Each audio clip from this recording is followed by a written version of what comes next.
Leon Sabroso Kennedy ha regresado. Let me be your hero. El más papucho, el más macho, el mejor personaje, el más valiente. ¿Quieres ver qué se esconde bajo todo esto?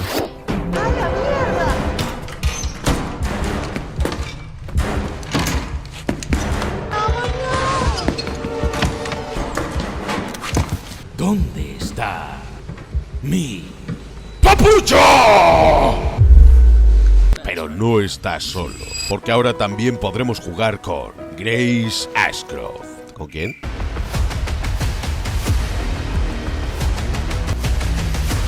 Pero también con Leon Sabroso Kennedy.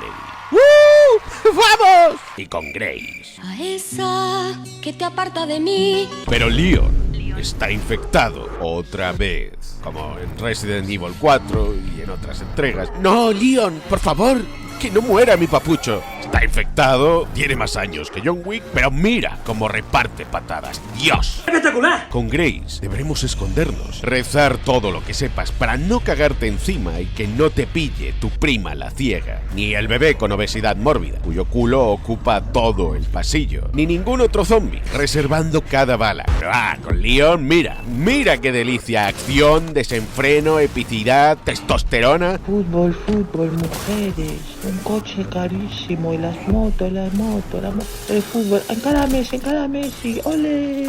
A trabajar. Y su acojonante sentido del humor. Mira, mi pregunta es, ¿nunca te lavas los dientes? Porque es el puto amo. Perdona. Pero cuidado, Grace, no te tires ni un pedo o te detectarán y te matarán.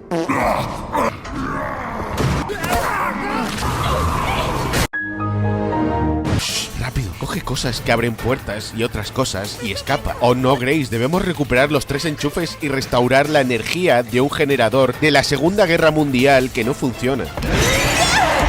3 horas después. Oh no, Grace, se ha ido la luz de nuevo y debemos restaurar el generador. Ya entiendo por qué se va la luz, porque es el zombie de Unión Fenosa que está apagando la luz todo el rato, claro.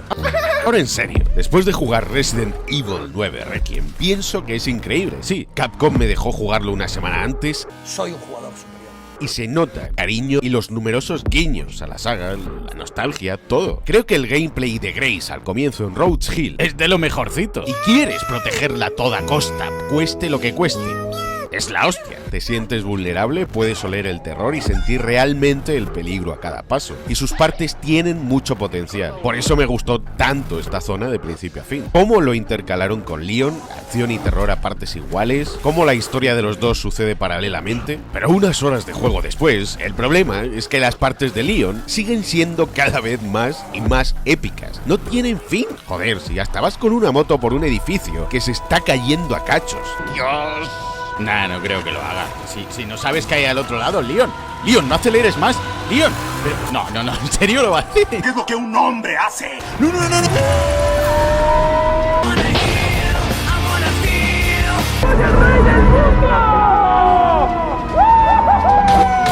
Y no quieres dejar de jugar nunca con Leon. Pero cuando te toca volver a las partes de Grace, pasado Rhodes Hill, se acaba convirtiendo en un constante, venga, vamos a buscar una llave que abra otra puerta o a buscar un fusible y reactivar el generador mientras nos persigue la puta criatura más fea y horrenda sobre la faz de la Tierra. Otra vez no. Obligándote siempre a salir del apuro en el último momento para que sientas la tensión y que casi te pillen para que se te cierre el ojete. De verdad, gracias por tanto, maldito y estúpido bebé de la Casa de los Beneviento del Resident Evil 8. ¡Te odio! En Rhodes Hill tienes mucho que explorar. Puedes decidir si acabar o no con ese zombie, si distraerle, usar una botella, gestionar tus recursos mientras recorres un escenario increíble que va cambiando. Pero después sus partes pierden ese brillo. La mayoría todo son cuevas o túneles de la bruja donde jugar al pilla-pilla con la maldita niña. Al Fran, porque está echando una partida el relajado, ¿sabes? Y vamos a dar un susto porque tenemos que entrar rápido y vocear, ¿vale? que no te dejará en paz vayas donde vayas. Y hasta yo he echado en falta que hubiese algún que otro puzzle más. Igualmente esto hace que cuando a mitad del juego ya te dejen jugar todo el rato con Leon hasta casi el final, los guiños, la nostalgia, los feelings, todo suma muchos puntos y Capcom sabe dónde golpear. Y eso hace que apreciemos muchísimo más cada maldito rato que pasamos junto a Leon, para patear culos o escuchar más de sus chistes. Y Grace no es para nada un personaje de mierda, ni mucho menos, porque su papel en la historia es clave. Pero al tener dos personajes tan distintos, aunque aporta variedad al gameplay, era una tarea muy difícil mantener esa balanza equilibrada durante las casi 20 horas que me ha durado. Y es mucho más difícil todavía cuando estás compitiendo contra el mejor puto personaje de Capcom, nuestro querido y sabroso Leon. Era muy jodido poder conjugar ambas partes a la perfección siempre, pero Requiem equilibra la balanza y lo logra en muchas ocasiones, dándonos de nuevo una entrega inolvidable y sobre todo una carta de amor para los fans que llevamos ahí desde el primer día de Leon en la comisaría de Raccoon City con Resident Evil 2. Sí, tú también te acuerdas, ¿no? Cuando los zombies aún eran malditos polígonos infectados. Como los buenos tiempos. Así que dale a like si Leon es el mejor y lo has acompañado desde entonces, pero si no te suscribes, el papucho morirá. Este vídeo es la cura, porque estas son... Oh, espera, ¿cómo que 4 millones? Y 160... Yo soy el 30 curiosidades. No temo a la funa. Porque estas son 400 curiosidades de Resident Evil 9 Requiem. Capítulo 1.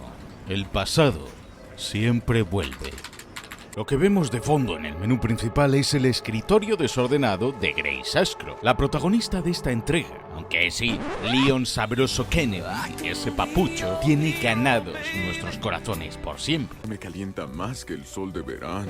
La palabra Requiem del menú tiene como unos picos en forma de sierra, justo sobre la letra M, ya que lo blanco es parte de la silueta del arma principal de Leon en esta entrega. Su pistolón Requiem. Y no hablo del que carga entre las piernas, sino la pipa mastodóntica revienta extremidades de esta entrega. En serio, disparar esta mierda es como debe sentirse disparar un cañón de barco portátil.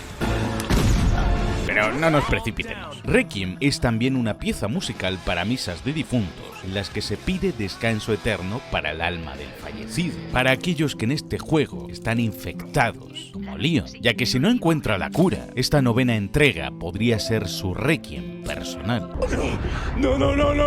Las fotos que vemos al fondo, en el menú, colgadas en los tablones, son del caso de asesinatos seriales que está investigando Grace, una agente del FBI obsesionada con este caso, pues tiene que ver con ella y su pasado, aunque Grace aún no lo sabe. El tema del menú principal en la demo de Requiem era otro. Uno inspirado en un tema de Resident Evil Outbreak, de Blake Gomez. Pero el que escuchamos ahora en el juego final es Foreboding. Al iniciar partida, la pantalla blanca que sale es pura nostalgia y muy parecida a la que salía en el 1, cuando elegíamos nuestro personaje.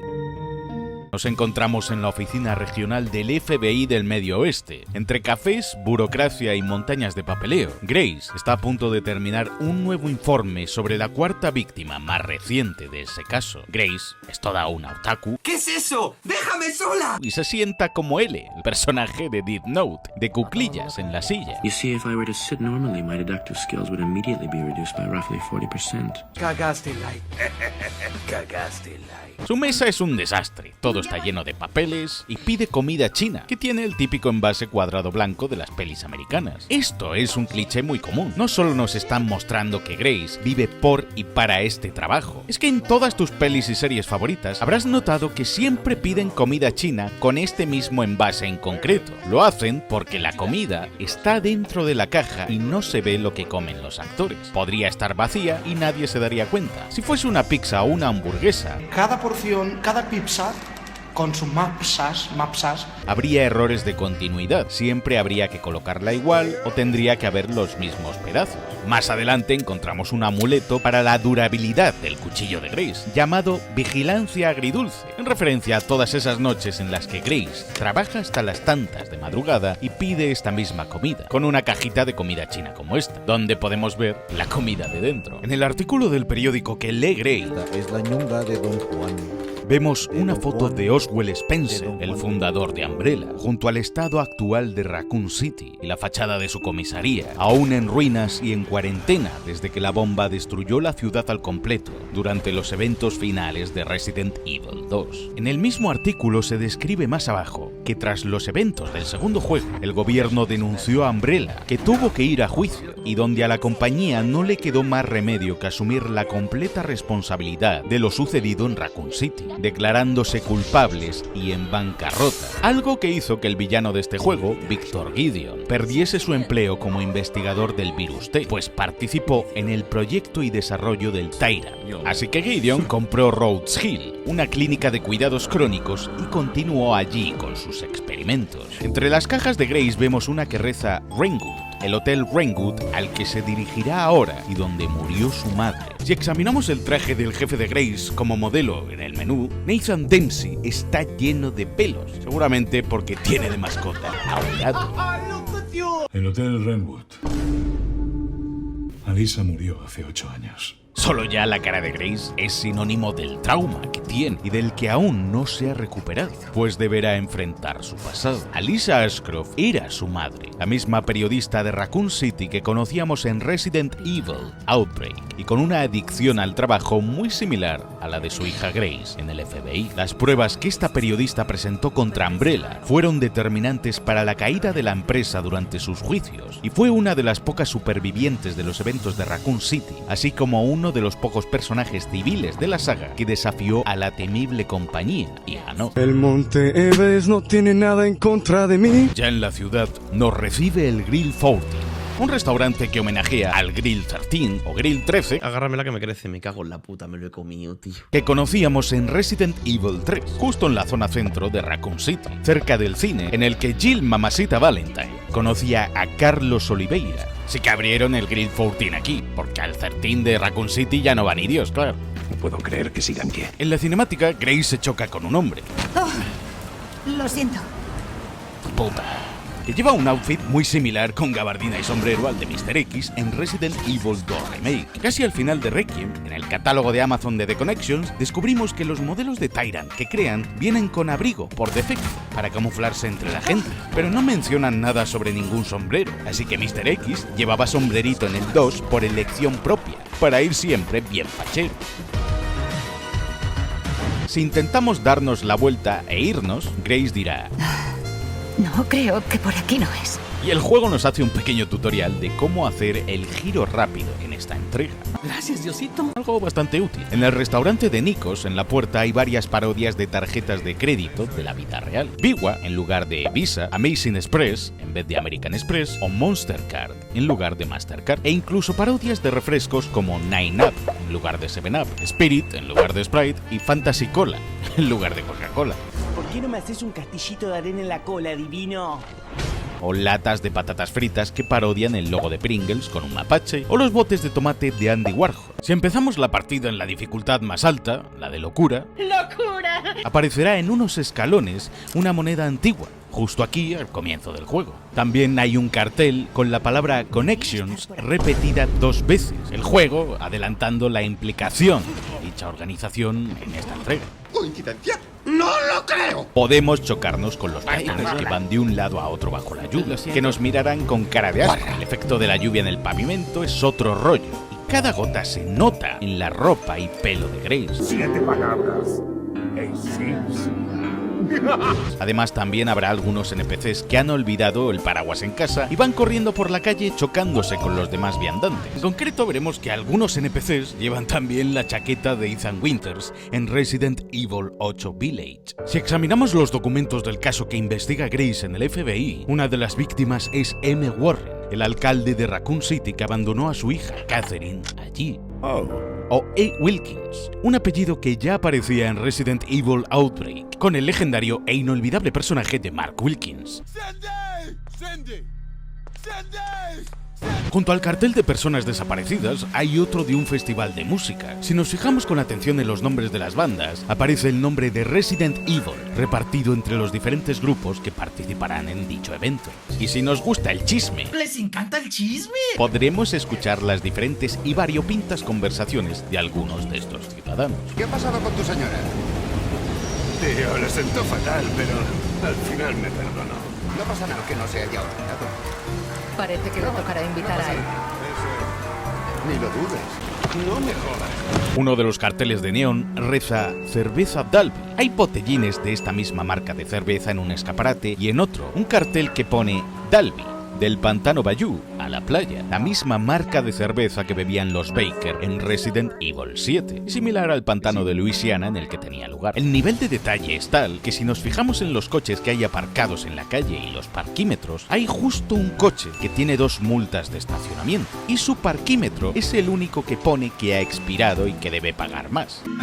No sabía ese pequeño detalle. De camino al hotel, unos obreros cubren el cartel del Hotel Wrenwood, que lleva desde 1928, y en su logo un pequeño pájaro, pues Wren en inglés es un reyezuelo o chochín, que es el símbolo del edificio al que nos dirigimos. Si examinamos el arma de Grace en el inventario, es una SSM-232, y en la descripción pone que Grace compró este arma con su primer sueldo en el FBI como autodefensa, especialmente tras presenciar la muerte de su madre y sentirse completamente desprotegida. Los cigarrillos que anuncian en el escaparate de la tienda, los Dingo Red, son los que veíamos anunciados al lado de la gasolinera del comienzo de Resident Evil 2, la zona rural de Raccoon City. Y los Longworth son la misma marca que había fuera de la tienda Blue Mountain en Resident Evil 3 Remake. Los carteles de personas desaparecidas podrían ser otras víctimas de Gideon y sus experimentos. A Grace le empieza a hablar un poli. Esto es zona restringida, no puede pasar. ¿Por qué? Es la escena de un crimen. Pero está demasiado sumida en su propio trauma al regresar al mismo lugar donde mataron a su madre hace 8 años. También evita mirar directamente al policía a los ojos cuando habla. Está muy nerviosa, aunque el poli lleva hasta una bolsita de plástico para evitar que se le moje la gorra. ¡Qué gay! Y Grace, en el flashback posterior, no tartamudea. Bueno, si trabajas hasta tan tarde. Ya casi estoy, un segundo. Comenzó a hacerlo tras la muerte de su madre, causa del trauma. Al avanzar por el callejón me fue imposible no acordarme del primer callejón de Silent Hill 1, donde todo se pone turbio. Esa transición a otro mundo, lleno de mallas de alambre, la lluvia y de nuevo cuerpos, al igual que en Resident Evil 7 al comienzo y en el 8, o en la propia comisaría de Raccoon City en el 2. Pero la entrada del hotel está sellada y el cartel quemado por el grave incendio que hubo aquí, aunque seguro que no se quemó por las incesantes lluvias de la zona. Justo hoy que Grace regresa aquí, llueve tanto como aquel día. Así que debemos acceder por la entrada de los empleados, pero las bandas que pone la policía cuando investiga una escena del crimen ya están rotas y la puerta abierta, porque Victor Gideon ya está aquí esperándonos. Señorita Ashcroft. Ya dentro, hasta las latas oxidadas tienen física. En la cocina hay una cacerola bajo la que podemos mirar. Está llena de mierda y gusanos. No mames, qué asco. Así como una nevera con carne podrida, que parece humana, junto con pelos humanos. Pero no podemos abrirla por completo. O familiares cucarachas que huirán de la luz de nuestra linterna. Esto mismo sucedía en Resident Evil 7, cuando llegábamos a la cocina de los Baker, con las cucarachas bajo la tapa de la olla o la nevera pegajosa. Grace tiene pequeños ataques de ansiedad, porque al ver la puerta quemada recuerda el incendio de aquel día. Llega hasta el bar donde todo está carbonizado. Dentro encontramos las huellas de Victor Gideon, recientes, cuando colocó el cadáver de la quinta víctima de las muertes que investigaba Grace, justo aquí. Y son huellas enormes y recientes. Nos encierran. Y eso sumado al nerviosismo de encontrar en la barra una foto de Grace momentos antes ese mismo día, ya que va vestida igual que al comienzo de la cinemática, hacen que Grace tenga todavía más ansiedad. De hecho, en esa misma foto sale contestando a su teléfono móvil, que es lo que suele hacer Victor Gideon. Llamarla y no contestar, la cuelga, como luego sucede en la habitación 204 porque es todo un stalker. Si nos quedamos quietos, escucharemos a Grace respirando entrecortadamente. y si apuntamos con el arma se puede ver cómo sus manos tiemblan de miedo. Está aterrado, aunque más adelante en el juego podemos fabricar estabilizadores, que mejorarán el apuntado y daño que hace Grace al usar un arma, eliminando poco a poco esos temblores que tiene ahora, y que nos harán fallar varios tiros. Por lo que al final del juego el pulso apenas le temblará a Grace, por los estabilizadores y por la experiencia que ha conseguido de ver tanta mierda que traumatizaría a cualquiera. Estoy traumatizado. Al dirigirnos al baño, ¡Puta madre, abuela! vemos un extraño cuadro con una mujer sonriendo que se parece mucho a Grace Ashcroft. ¡Esa es mi vieja! ¡Búsquense la suya! No es necesariamente ella, pero es un adelanto de la obsesión de Victor Gideon con Grace, ya que ella es la pieza clave en su investigación. En los baños de nuevo el váter lleno de gusanos, al más puro estilo James Sunderland de Silent Hill 2, aunque por suerte no nos hacen meter la mano hasta el fondo. Pero al salir... La razón por la que siempre hay sustos en los baños de juegos japoneses, como este, u otros, como Silent Hill 2, es por leyendas urbanas niponas como la de Hanako-san. De hecho, es en el tercer retrete donde está este váter con los gusanos, al igual que luego, en Rhodes Hill, más adelante es en el tercer váter, otra vez, donde hay una bañera llena con sangre, en referencia a mitos como este, de una niña fantasma que se esconde siempre en el tercer baño del tercer piso.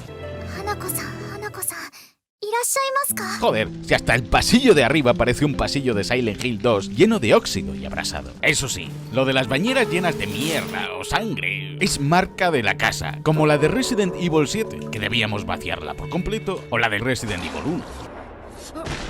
Ya en el hall principal del hotel, sobre un perchero vemos un abrigo colgado, que es igual al que usaban los secuaces de Gideon, que luego aparecen en el flashback. Te encontré. Indicando que ya están aquí. Los pasos que escuchamos son de Gideon, desde el piso de arriba, esperándonos. La silueta que se ve en la puerta del hall del hotel no es otra que la de Victor Gideon. En la recepción hay una nota que narra cómo este hotel tuvo que cerrar tras el incendio, pero también por la de cadáveres que encontraron aquel día. Pues Gideon acabó aquí con todos aquellos que iban a exponer la ilegalidad de sus experimentos en Rhodes Hill, incluyendo a la madre de Grace. Pero sobre todo porque al eliminarla tendrían acceso directo a Grace para secuestrarla. Pero aquel día todo se torció y la perdieron el rastro. Si subí... ¡Mierda! ¡Ya basta, Freezer! La puñetera cabeza de ciervo que se cae al coger los alicates para infartarnos se parece a la que había en el Resident Evil 2 original, en la oficina del jefe Irons, o como las que había en la mansión Spencer, un recurso bastante habitual en la saga. También pasaba con Ashley en el 4 o con Leon en la demo del 3.5, y algo que tomaron de la saga Evil Dead, cuando una de ellas se echaba a reír, ya que Resident Evil se inspira bastante en esa franquicia, como este maniquí falso asomando en la habitación 202. Mira las físicas de esas cortinas, y hasta de la lámpara del pasillo mecida por el viento. Joder, esto sí es cine. En el libro de registro de huéspedes de la recepción aún se puede ver que la última clienta registrada fue Alicia Ashcroft el 19 de octubre de 2018. Llegamos a la 204. La habitación 204 de Resident Evil Outbreak en el Hotel Apple también era importante, pues había un puzzle de una llave dorada, donde nos recibe un informe de radio.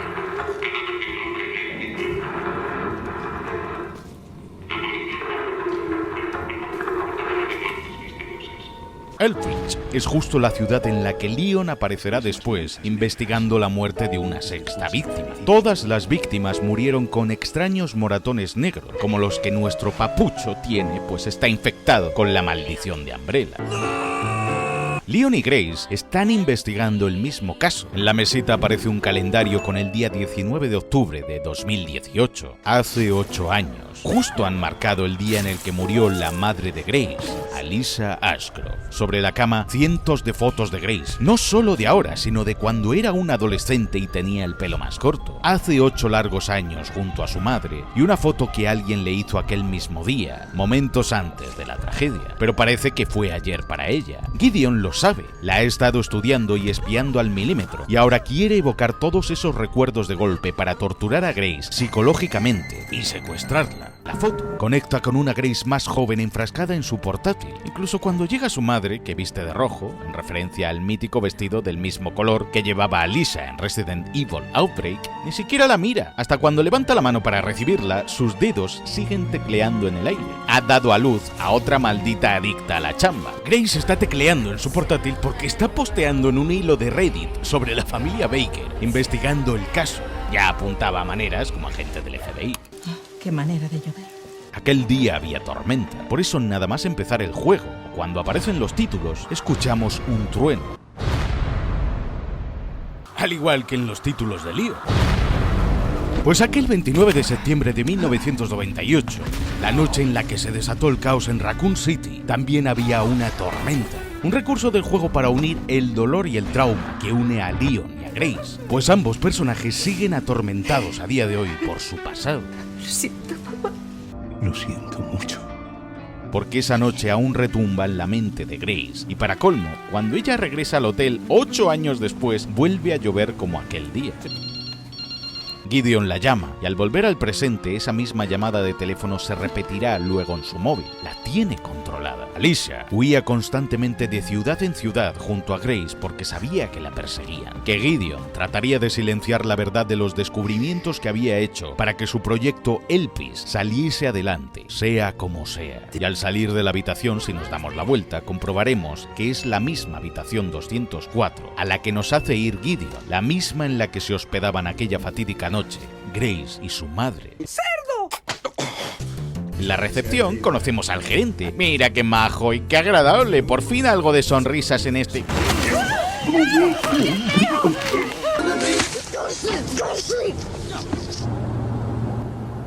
¡No! ¡No, señor gerente! ¡No!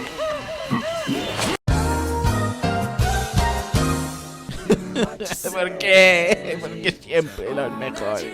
Alicia balea al secuaz de Víctor, porque recordemos que en Outbreak ya podía usar armas y se le daba bastante bien. Por cierto, justo donde muere el conserje en el suelo o el enemigo de la garita en la recepción, al volver al presente tras el flashback, si nos fijamos en el suelo tras el mostrador, encontraremos las manchas de sangre de ambos aún intactas y resecas sobre la madera. La madre esconde algo detrás de uno de los cuadros del hall, su diario narrando sus últimos días junto a su hija, y un extraño disquete. Es un disco MO similar a los que obteníamos en Resident Evil 1, o el que debíamos usar en el 2 para llegar hasta el boss final. De igual modo que aquí en Requiem, Grace lo empleará al final del juego antes del encuentro con Gideon y Xeno, para descubrir la verdad sobre Spencer y sus orígenes. En el bar del hotel, Grace tiene un ataque de pánico terrible, y su madre la abraza, dice que la quiere. Grace, tú eres mi gran esperanza.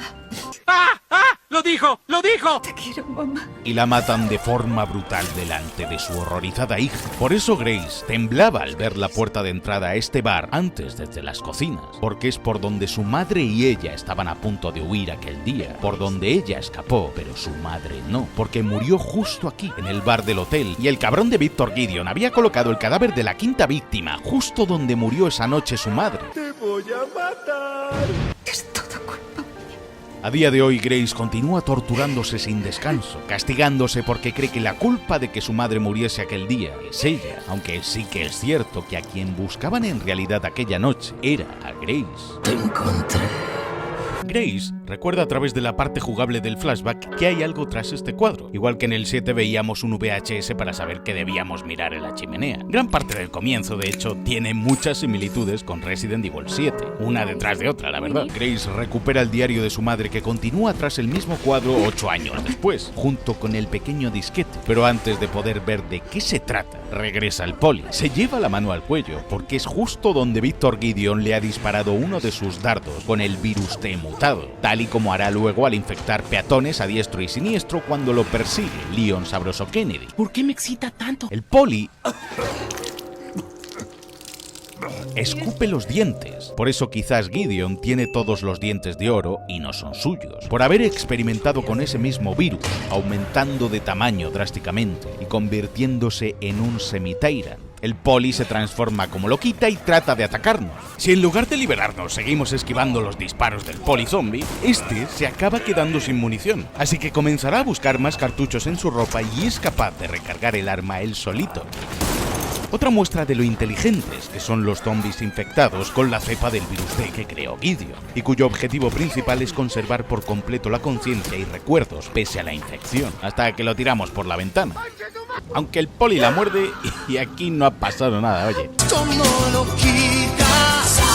Grace acaba dando con quien la trajo hasta aquí, Víctor Gideon, el más otaku del salón. Señorita Ashcroft. ¿Qué pedo, gente? Es viernes de ahorcar rucas a la verga hasta que te digan... Pero la conversación termina pronto. Tenemos mucho que hacer. ¿Dónde está mi papucho favorito? Sí, aquí estoy. Oye, Leon, ¿tú que nunca paras de viajar a otros países? ¿Cómo lo haces para tener datos siempre donde quiera que vayas? Y no me digas matando a los zombies para luego robarles el móvil. Ay, tontín. Mira la app que te he mandado, anda. Se llama Saily, el proveedor más grande de eSIMs del mundo para que compres datos antes de cada viaje, incluso si es hasta un pueblo perdido con poca cobertura. ¿Qué carajo estás haciendo aquí? Sin preocupaciones, sin ataduras, sin tarifas adicionales de buhoneros. Hacer negocios. Vayas donde vayas, incluso si es un manicomio. Con precios más económicos que ningún otro. Con funciones de VPN para ahorrarte sustos. Tengo la dirección IP. Entré.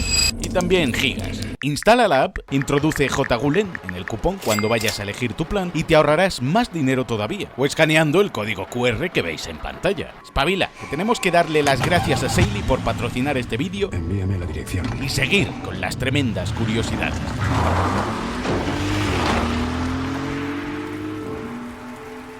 En Elbridge, nuestro precioso papucho investiga la muerte de la sexta víctima del caso que investigaba Grace en el FBI y en cuya mano, asomando en el suelo desde la bolsa de cadáveres, vemos que tiene las mismas manchas negras. ¿Y no es lividez postmortem? No. La lividez cadavérica a la que se refiere es un fenómeno post-mortem que se caracteriza por la aparición de manchas rojas debido a la acumulación de sangre causada por la gravedad al cesar la circulación en el cuerpo. La muerte. En medicina forense sirve para estimar la hora de la muerte y saber si el cuerpo se ha movido. Pero estas manchas son completamente negras, es decir, implican una necrosis o muerte del tejido celular del individuo, un síntoma característico del virus T que tanto conocemos. Leon y Sherry están infectados y ambos comienzan a mostrar síntomas con esas mismas manchas negras en las manos, que es como comienza a manifestarse esta horrible y letal enfermedad. Se están volviendo negros. Yo no iré al infierno, Boris, yo no soy negro.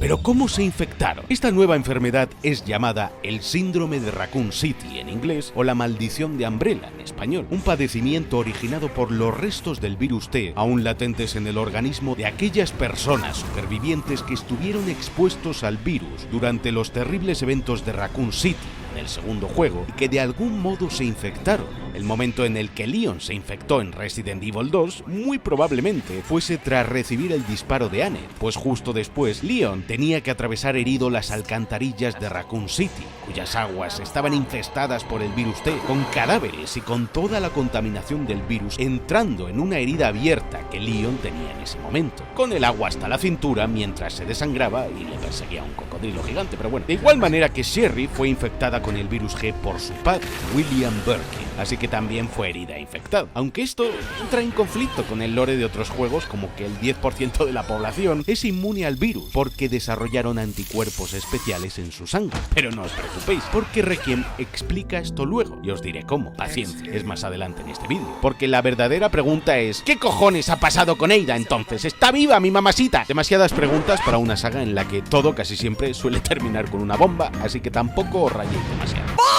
La matrícula del Porsche de Leon es ND, igual a 9642. ND podría ser la nomenclatura de North Dakota, Dakota del Norte, donde Leon pudo haber comprado y personalizado este fragante Porsche Cayenne Turbo GT, o a No Dead, a No Muerto, una pista de Capcom para tranquilizarnos sobre el destino de Leon en esta entrega. Pero los números 9, 6, 4 y 2 son exactamente los juegos de la franquicia en los que Leon ha salido o tenido un rol principal determinante. El papucho saca su pistolón Requiem en el coche y revisa que esté bien cargado. Este es el arma más potente del juego. juego base, y se basa en la RSH-12, un revólver Magnum desproporcionado que dispara una munición de calibre 50, casi de rifle. Es el modo que tiene Leon de decir: estoy hasta los cojones de bichos que no mueren nunca. Con esto pongo a dormir a cualquiera. Oye, acaban de informarme de un policía desaparecido. Puede que no esté relacionado, pero desapareció cerca de donde se encontró al quinto cadáver. El poli desaparecido que mencionan es Cole, el mismo que Grace tiró por la ventana hace un rato en el Hotel Rainwood. Lo cual quiere decir que la policía aún no ha encontrado el cuerpo de su compañero en el callejón del Hotel Rainwood. Estamos trabajando en ello. Que está abandonado, o que se levantó solito y sigue por ahí de parranda aún vivo, pues seguramente ya se haya regenerado. Aquí estoy. Y vemos el rostro de Leon de cerca por primera vez en Requiem. Es bellísimo. Arrugas, barba sin afeitar, canas y pinta de no haber dormido en días, en busca de una cura. Aún así, es un papucho. Su cara parece tallada por los mismos ángeles. Pero el aspecto de Leon en este juego no es solo para decirnos que está infectado, es también para mostrar lo agotado y cansado que está ya después de tantos años. Estoy cansado, jefe. Que está hasta los cojones, y que solo quiere acabar con todo y redimirse al fin, sintiendo que por una vez en su vida pudo salvar a alguien. No pude salvarles. Leon llega a las inmediaciones del Hotel Rainwood y ve cómo Gideon se lleva a Grace inconsciente. Súper discreto el tío, un genio del sigilo y del camuflaje, ¿eh? El macabro doctor se da cuenta, le pilla y empieza a infectar a todo Cristo que ve por la calle para entretener a nuestro papucho. La que lía Gideon al comienzo aquí, en pleno centro de la ciudad, recuerda mucho al desastre de Tal Oaks en Resident Evil 6, hasta con accidentes de tráfico muy similares. Hay que actuar rápido. Y clavadito al caos que debíamos resolver en plena calle con Elena Harper y Leon, tratando de salvar a todos los civiles que pudiésemos. Así como en Requiem también podemos auxiliar a algunos de estos civiles en apuro. Bueno, a casi todos. Que también podemos dejar que los zombies se ceben con los NPCs y no salvarles. En la versión inglesa lo que le dice Sherry ¿Me? Never. es de Resident Evil 3 Remake. Don't do anything stupid. Oh, that's your job, right? Aunque el verdadero origen de esta frase es de Resident Evil Infinite Darkness. Don't do anything stupid. Excuse me. Así es como tomamos el control de Leon por primera vez, y no queremos que termine nunca. Solo hay que ver cómo coge la pistola cuando no estamos apuntando. Disciplina de gatillo total. Evita poner el dedo en el gatillo si no va a disparar. Gestos que dan fe de todos sus años como tirador experto, no como con Grace.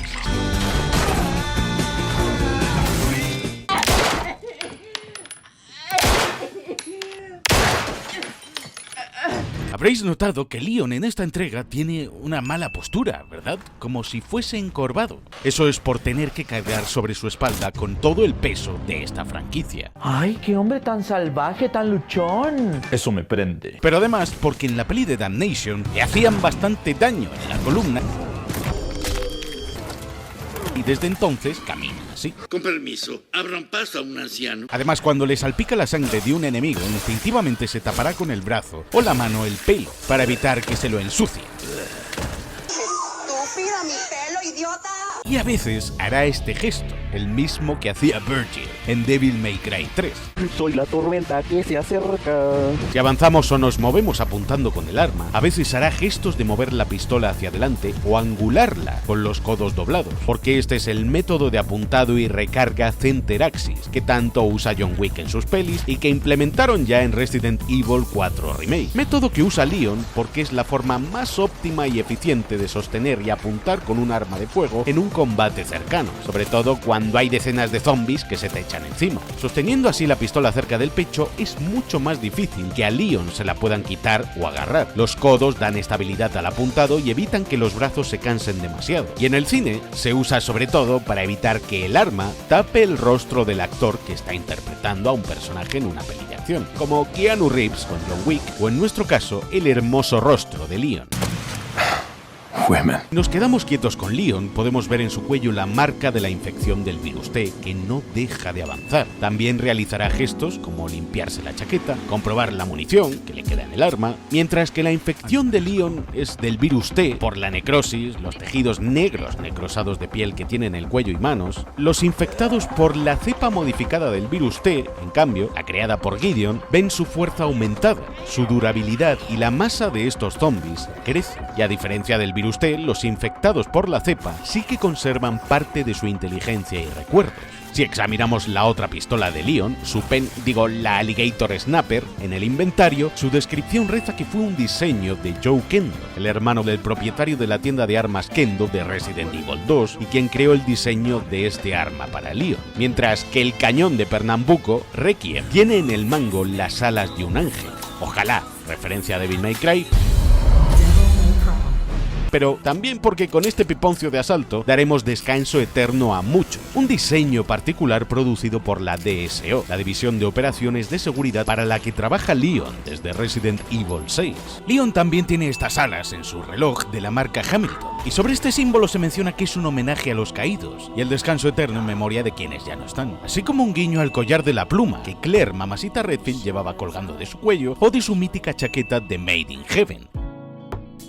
Necesito que te tires a mi hermana, Leon. Un detalle que me encanta de Requiem, este arma, es que tiene mucho menos retroceso cuando la disparamos con Leon que cuando la disparamos con Grace, ya que Leon tiene más fuerza y es un arma que requiere de experiencia y agarre para reducir el retroceso de semejante pepino. Y con Grace casi que sales volando. Dios. Y se hará daño en las manos. Pero cuando Leon no sujeta a Requiem con ambas manos al disparar, sufrirá el retroceso del arma y es empujado hacia atrás.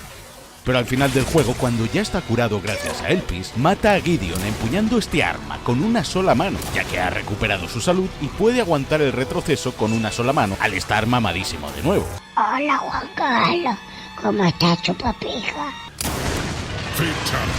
El hacha de mano de combate que lleva Leon en esta entrega es una herramienta excelente para cortar zombies que da gusto, pero cuanto más lo usemos para hacer parries y matar enemigos, más podremos ver su desgaste, el óxido y los arañazos de la hoja en el inventario. Por eso debemos afilarlo. Si disparamos a un zombie en el ojo, veremos cómo la cuenca deja el ojo libre, haciendo que le cuelgue de la cara al acercarse. Si le aciertas en un lado de la cabeza, podremos ver cómo la bala ha rebañado parte de su cráneo, dejando ver buena parte de su cerebro. O incluso algunos, al dispararles en la boca, vendrán a tratar de mordernos sin mandíbula. Aunque no, la zombie cantante no dejará de cantar ni dar por culo aunque le volemos la mandíbula. Podemos subirnos a los coches y vehículos de la zona, pero los zombies también se subirán con nosotros y tratarán de atacarnos. Estos zombies son unos charlatanes y dirán frases sueltas, ya que conservan algunos recuerdos.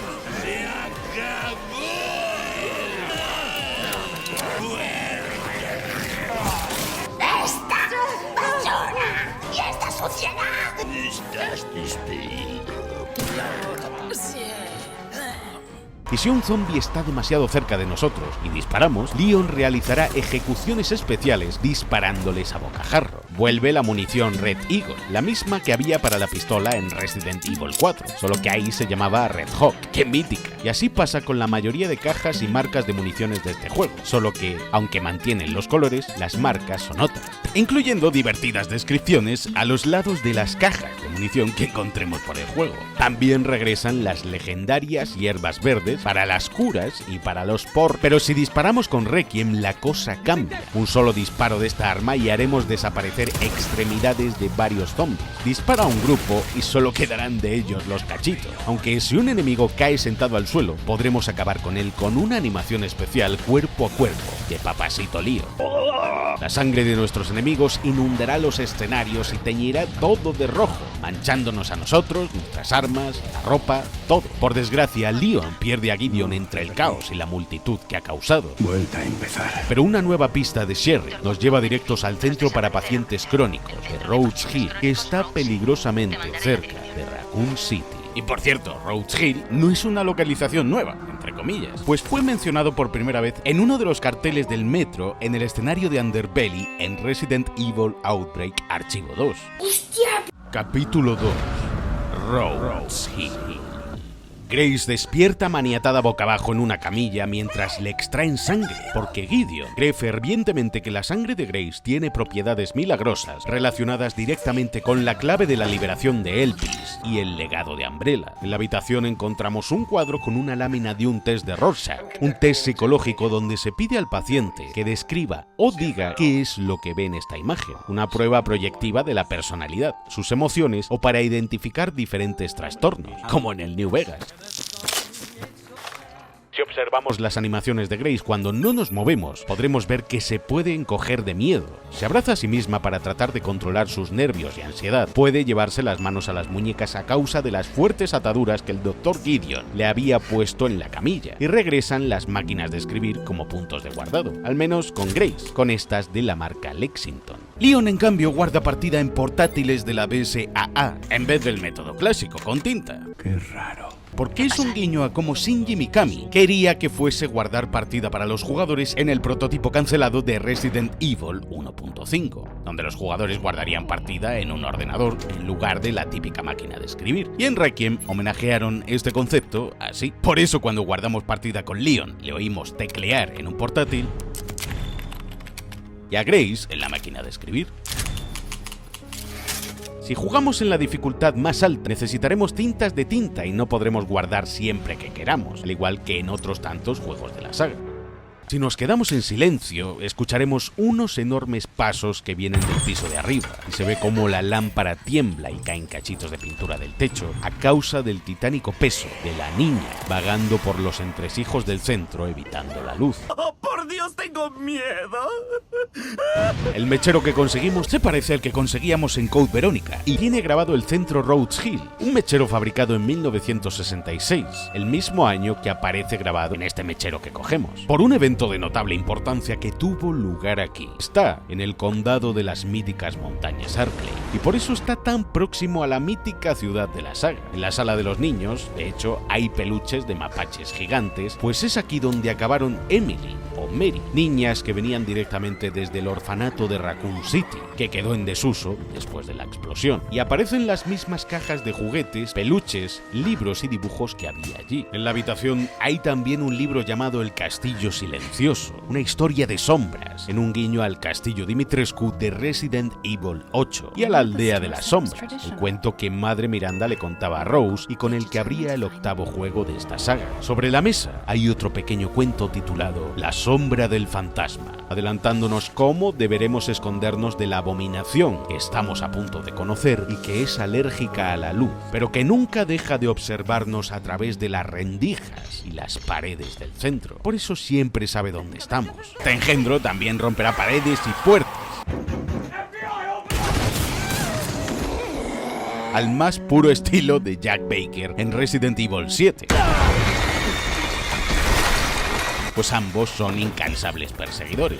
Pero bueno, ya estamos más que acostumbrados, ¿verdad? Hablando de perseguir, si huimos con Grace en tercera persona, veremos cómo se tropieza mucho más que al hacerlo en primera persona. Y al escondernos, a veces se tapará la boca o temblará, presa del pánico.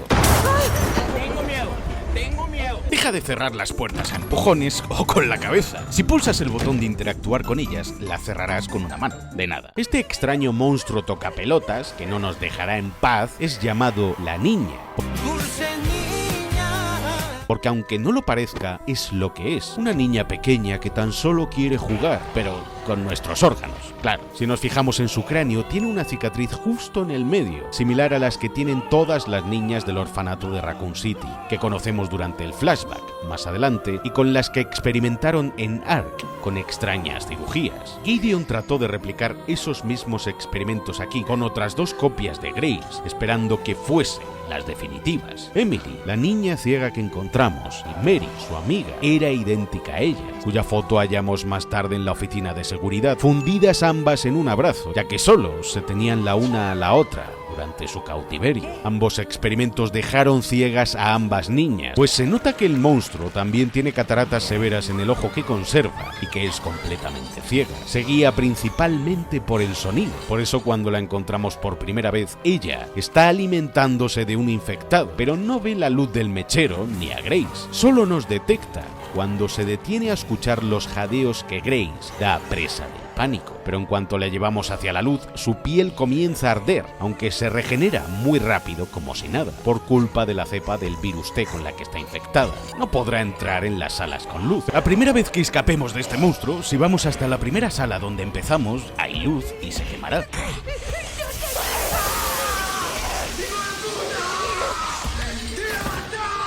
Pero sí que tratará de engancharnos desde la puerta con sus largos brazos y se esconderá entre las paredes, en el techo y todos aquellos lugares oscuros donde la luz no suponga ninguna amenaza. La segunda vez que lo intentemos, se parará delante de la puerta antes de volver a quemarse porque ha aprendido de su error. Y la tercera vez que intentemos hacerle la misma jugarreta, subirá directamente al techo y cortará la luz ella misma para hacernos salir de aquí. ¿En serio? Esta cosa es real, hijo. Impidiéndonos quedarnos más tiempo en esta sala para sentirnos seguros. Aunque sí que podemos hacerla entrar, engañarla y encender las luces de golpe cuando ya esté dentro. Se quemará más tiempo. Aún así quiero que veas la jugosidad que tiene este pedazón. Pero no la mataremos y nos dará un empujón. Te ofrecí mi amistad y te culiaste a mi perro. Y por supuesto también se inspira en el monstruoso ¡Muérete ya! diseño de Lisa Trevor, la que conocimos en la mansión Spencer, una niña con la que experimentaron e inyectaron un sinfín de cosas hasta convertirla en uno de los monstruos más míticos de la primera entrega y que aún conserva cachos de tela blanca de la ropa que llevaba puesta cuando mutó, como nuestra querida niña Reggie. Otra vez, las velas y las muñecas que tiene Lisa en su celda recuerdan a las que tenía Lisa Trevor en su guarida. Hay un modo de conseguir el destornillador mucho más rápido. Cuando nos encontramos con ella por primera vez, si corremos hacia su lado, lograremos pasar. Si nos ponemos justo aquí en un extremo de la habitación, ella misma empujará el carrito de un manotazo enfadada, colocándolo a huevo para que nosotros podamos subir con Grace, abrir la caja de herramientas y coger el dichoso destornillador de una. Esta información vale millones. Hasta que finalmente logra atraparnos.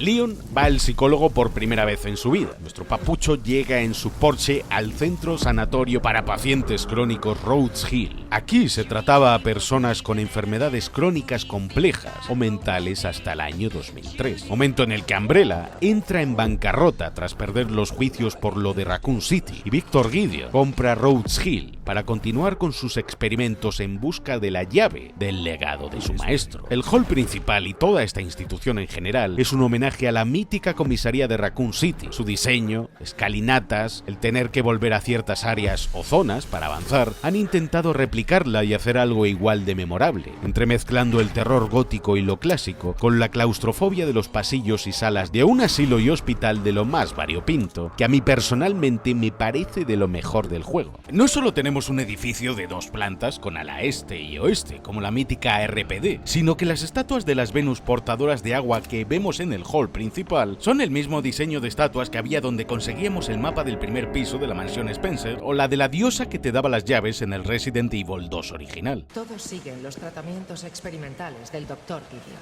¿Tratamientos experimentales? Sí. Es todo muy innovador. Esta enfermera no tiene ni idea, claro. Gideon realiza sus verdaderos experimentos en el laboratorio que hay en el subsuelo de la casa que hay junto al helipuerto. El laboratorio de Dexter. Cerca de la puerta encontramos un enorme tablero de madera con nombres grabados en él. Ninguno de ellos nos es conocido, aunque aparece el apellido Valentine, aunque no el nombre de Jill. ¡Ay, mamacita! Pero son todos de personas que contribuyeron económicamente al mantenimiento activo de este centro y sus pacientes, así como su bienestar. Pero si nos fijamos en el primer nombre veremos una fecha, 1741, año en el que se estableció Rhodes Hill y abrió sus puertas por primera vez. Así que este centro lleva abierto desde el siglo XVIII. Pero ya vemos que algo no encaja cuando en la sala de espera, si antes de seguir a la enfermera examinamos las camillas, todas ellas están repletas de pacientes muertos, cubiertos con una sábana, que no tardarán ni 2 segundos en levantarse justo después de la cinemática que viene ahora para atacarnos, y que han sido infectados previamente por el Dr. Gideon, que ya sabía que veníamos a hacerle una visita. En la foto que examina Leon vemos a Gideon con todo su equipo, y los doctores de la foto son los mismos que mataremos durante esta pelea, que luego salen de un cuarto. Era su equipo personal y le estamos haciendo un favor eliminándolos, ahora que no los necesita. Y aunque ya tenía una pinta francamente horrible, aún no tenía esas cicatrices de la boca. ¿Quieres saber por qué tengo cicatrices? Ni un aspecto tan demacrado como el de ahora, aunque seguramente por aquel entonces ya había empezado a experimentar con su propio cuerpo, con la cepa del virus T que desarrolló. Leon mira su reloj y toma Product Placement. Reloj de la marca Hamilton con alitas de ángel. Este reloj lo vende la marca Hamilton y ha sido una colaboración directa con Resident Evil 9, así como el Porsche que conduce Leon en el juego, al igual que el reloj de Grace en el juego es dorado y de la marca Hamilton también. Por eso podemos disparar a cualquier coche del juego menos al Porsche de Leon, ya que es una colaboración y además es su bandidito. El plano del zoom a la puerta justo antes de que aparezca la enfermera Señor Kennedy, debemos ir... es el mismo que hacían en el primer juego al llegar a la mansión Spencer por primera vez, y a cómo se abrían las puertas en los primeros Resident Evil. Como los buenos tiempos. Los movimientos de motosierra que hace Leon cuando empuña una son muy similares a los del Dr. Salvador en Resident Evil 4. Si dejamos que un zombie con la motosierra clavada en el pecho se acerque a darnos un abrazo, acabará matando a Leon atravesándole de lado a lado también. Y si disparamos a la motosierra cuando está girando descontroladamente, sola en el suelo, lograremos ralentizarla un poco y será más fácil cogerla sin que nos haga daño. Uno de los documentos sobre el escritorio reza Panacea.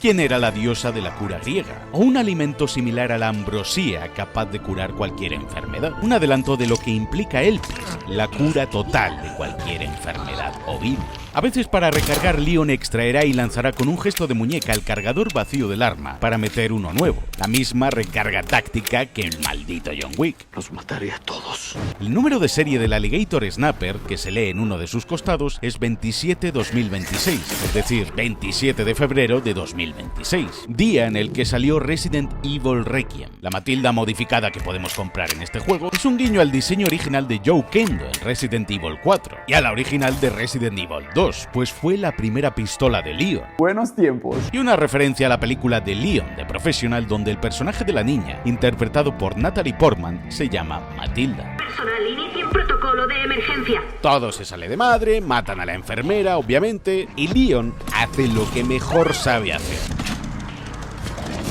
Pediré una segunda opinión. Reírse en la cara de los zombies y cagarlos a tiros y patadas. Podemos hacer parry a la motosierra, al igual que en el 4, ya que aquí, que sea el doctor de la planta quien empuña este arma... ¿Doctor? Sí, es otro callback al Dr. Salvador del 4. Sí, que me habla.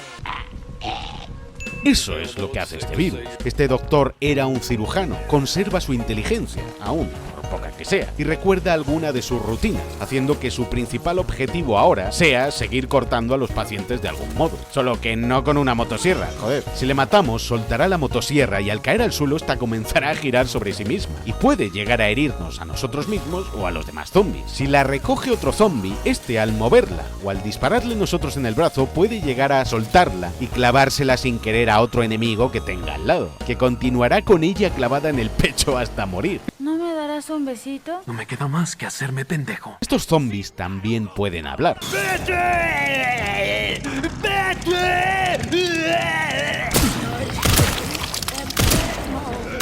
Es lo que dicen los pacientes de Gideon, seguramente enfermos mentales o incluso hasta víctimas inocentes que no estaban malas, encerradas aquí para experimentar con ellos. Si recargamos con el arma llena de munición, Leon salvará una bala en la recámara del arma, cosa que te pasará bastante porque muchos recargamos casi por instinto aunque tengamos todas las balas. Y sí, regresan las míticas estatuillas coleccionables de Mr. Raccoon de Resident Evil 2 Remake. Pero el diseño de Mr. Raccoon es original de Resident Evil Outbreak. En Requiem, estos coleccionables son ligeramente distintos. Poseen una animación diferente y similar a los dibujos de animación de los años 20, como el primer corto en el que conocimos a Mickey Mouse por primera vez, en Steamboat Willie de 1928. Parece estar en blanco y negro, en homenaje al diseño de Outbreak. Aunque sí que es verdad que lo que más dicen muchos de los zombies en Roach Hill es... Curiosamente, el nombre de Gideon en inglés proviene de la Biblia, de Gedeón, de origen hebreo y que significa destructor, o literalmente el que corta, como lo que dicen aquellos a los que Gideon ha infectado con su cepa, o que poseen solo ansias de destruir, pues era el nombre del guerrero que en la Biblia se enfrentó con solo 300 hombres al ejército de los madianitas y venció en el libro de los jueces. De ahí que Víctor Gideon sea también tan enorme y todo un líder. A su manera. Leon llega justo a tiempo para salvar a Grace de la niña, casi del mismo modo en que salvaba por los pelos a Claire en la gasolinera del inicio del 2 y le da su arma a Grace tal y como Marvin le daba su cuchillo de combate. No puedo. Mete a este horrible ser de balazos con Requiem y le vuela media cabeza. Está a fin de la historia, pero no la mata. Debe ser como Cell. Mientras queden restos de ella podrá seguir regenerándose. Y gracias a la cepa mutada del virus T, son seres mucho más resistentes, a niveles similares a los de Nemesis, con una alta capacidad de regeneración. Gideon separa a Grace y a Leon a posta y el papucho nos da su pistolón, pero no la sin hueso, sino la de metal, y deja a oscuras a Leon en el pasillo antes de enfrentarse a él. Cuando Gideon pulsa el botón para cerrar la puerta, en su visor leemos abajo en la esquina izquierda visión nocturna. Y luego cuando agarra a Leon del cuello pone modo análisis. Víctor Gideon es un homenaje a Buffalo Bill, el asesino en serie del Silencio de los Corderos, que usaba unas gafas de visión nocturna también, en concreto al final de la peli, para ganar ventaja sobre la protagonista, la agente Clarice. Como la observa en la oscuridad es como Gideon embosca ahora a Leon en este oscuro pasillo de Rhodes Hill, y durante el interrogatorio le acariciará el pelo igual. Y Grace es Clarice, la agente novata del FBI. Las lentes de Víctor tienen visión infrarroja, recordando al modo en el que veía Nemesis en Resident Evil Operation Raccoon City. Tiene un anillo que parece el ojo de un reptil, pero también es el mismo ojo que el de la portada de Resident Evil 2 o de su menú principal, de William Burke. En su dedo pulgar, un anillo de una serpiente enroscada. En otro dedo, otro anillo de una serpiente. Su abrigo es de piel de serpiente albina, y si te fijas en sus manos, hasta su piel parece tener escamas de reptil y su lengua tiene forma bífida porque está partida por la mitad y lo vemos cada vez que habla. Está claro que el animal favorito de Gideon son las serpientes, o que al menos le gustaría ser uno. Lleva un casco antiguo de los que se usaban en oftalmología, pero modificado con un visor nocturno, detector de temperaturas, una cámara, ya que es como las serpientes ven en la oscuridad, a través del calor de sus presas. Es todo un serpiente de túnel. Tunnel snakes rule. Y hasta tiene lentes de aumento, y tampoco se ducha. Pero eso es por otra. Leon parece condenado a enfrentarse siempre a enemigos relacionados con la serpiente. Javier Hidalgo de la Operación Javier tenía una serpiente en su pistola. Simmons de Resident Evil 6 tiene un anillo con serpientes o el emblema de la sierpe del cuchillo de Krauser en Resident Evil 4. Además, la relación de Gideon con las serpientes, que suelen ser animales asociados a la traición, es un adelanto de la traición de Gideon a Xeno y The Connections al final del juego, pues solo quería Elpis para él. Que empiece el fin. Ahora vete.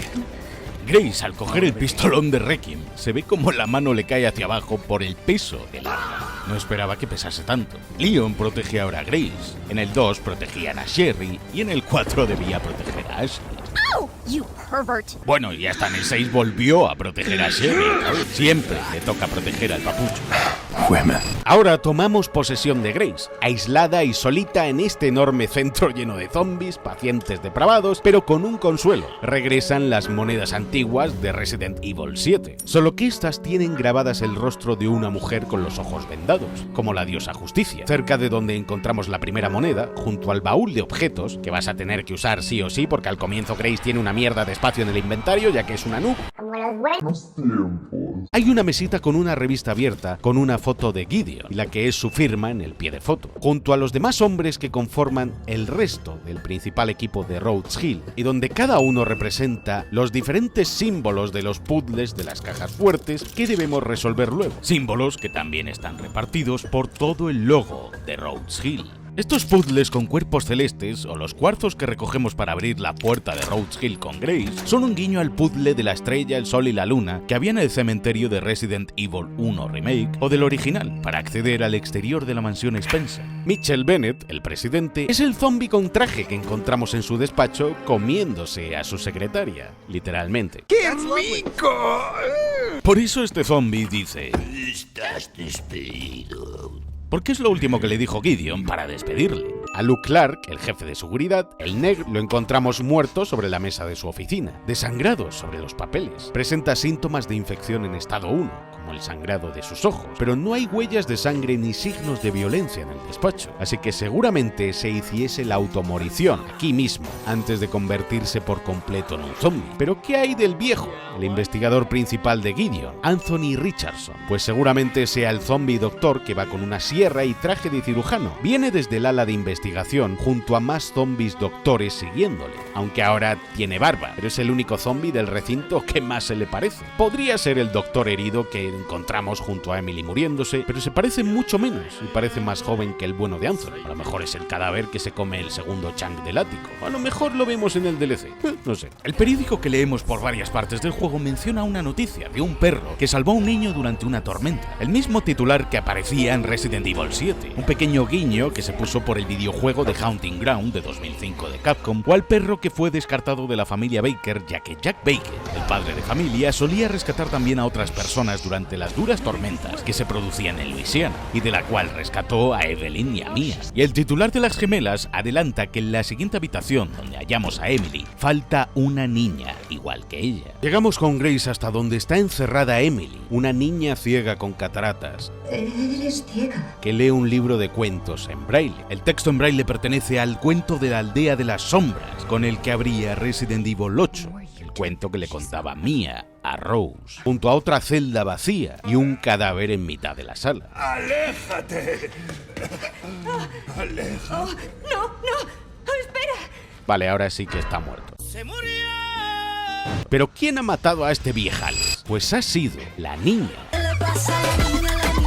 Porque en el suelo hay escombros que han caído del techo. Salió del agujero que hay sobre nuestras cabezas en esta misma habitación. Excavando con sus garras, lo encontró aquí y lo mató. ¡No te acerques a ella! ¿Pero por qué? En el cristal de la celda de Emily hay manchas y arañazos de la criatura, tratando de romper el cristal y recuperar a su amiga. Pero debido a la luz que hay aquí no pudo quedarse mucho tiempo, ya que la piel se le abrasaba. Mi teoría es que el monstruo vino hasta aquí porque este hombre, el que está aquí muerto, venía a liberar a Emily para eliminarla como hacían con el resto de niñas, o experimentos fallidos, como hicieron con Chloe en el orfanato de Raccoon City, evitando que se convirtiese en un monstruo como Mary. Su amiga Emily es la única a la que no hace daño, y la quiere proteger de todo y de todos, como a una de sus pequeñas muñecas. Emily también tiene cataratas como el monstruo, pero parece haber pasado ese test. No se convirtió en ninguna abominación por ahora, pero su amiga gemela sí. Por eso en la celda de al lado hay un agujero más pequeño, que hizo la niña mutada cuando aún no era de ese colosal tamaño. Hizo este agujero para tratar de esconderse de la luz que la estaba quemando, tratando de buscar un lugar oscuro, y los doctores de Rhodes Hill se la llevaron a los sótanos. Por eso la muñeca tirada en el suelo que recogemos y examinamos es igual que las que hay luego apiladas en la celda. ¡Es igual! ¡Es igual! Donde encierra a Emily, la parte inferior de Rhodes Hill. Es aquí donde la niña lleva y donde acumula decenas de muñecas sin cabeza desmembradas. Tiene afán por coleccionarlas y jugar con ellas descabezándolas y colgándolas de una cuerda, porque aún conserva su personalidad de niña pequeña, poco traumada, y se las lleva como regalo a Emily, a quien considera una hermana. Por eso cuando encontramos a este bicho por primera vez, le arranca de un bocado la cabeza a un doctor infectado, como si fuese una muñeca. Y cuando huimos de ella, antes de cortarle la mano con el ascensor, dice: ¡Juguemos! Solo quiere tener a Emily para ella, como a una de sus muñecas para que juegue con ella, y eliminar a todo aquel que trate de hacerla daño, como este hombre que hay muerto aquí, o que se la quiera llevar, en este caso Grace. Por eso no nos deja nunca en paz. Emily, en cambio, parece asustada y nerviosa. Si volvemos de vez en cuando aquí a verla, la encontraremos leyendo de nuevo, distraída y realizando otras acciones. Y si disparamos al cristal, se asustará. ¿Qué pasa, niña ciega? ¿Qué pasa? Pero una de las veces que regresamos a verla, activaremos una escena oculta, donde la niña nos hablará más sobre su amiga y nos dirá cuál era su nombre. Los médicos nos dieron medicina. Nos puso los ojos malos. Entonces, ¿había alguien más ahí? ¿Hay otra cama ahí, en esa...? Mi amiga, Marie. Un día ella desapareció. Lo siento. Cuando pasó me alegré de no ser yo. Por eso tengo la teoría de que una vez Mary empezó a manifestar los síntomas de la criatura, a transformarse, y cuando la luz de la habitación empezó a quemarla y a excavar en la pared, se la llevaron a los sótanos para eliminarla, al ver que estaba mutando y que era un experimento fallido. Por eso la llevan al sótano, donde no hay luz, solo velas, y donde acumula sus muñecas. Ahí abajo acabó convertida en esa horrible bestia, que luego escapó por el conducto de ventilación que vemos reventado sobre la cama que hay en la celda, pues iba a matarla. La música de las salas de guardado es un homenaje a varias de la saga, como la del 2,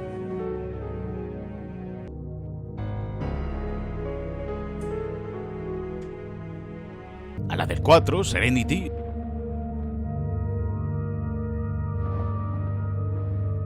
o a la del 7, en casa de los Baker.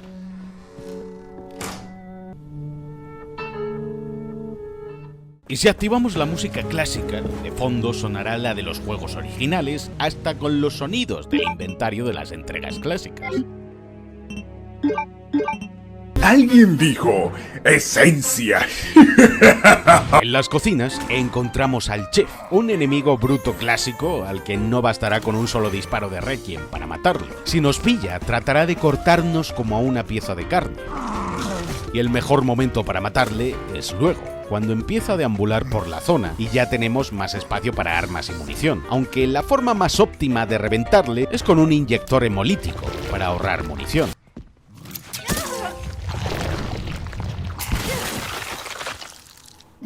Si disparamos con Grace y no nos queda munición, ella lo comentará en voz alta.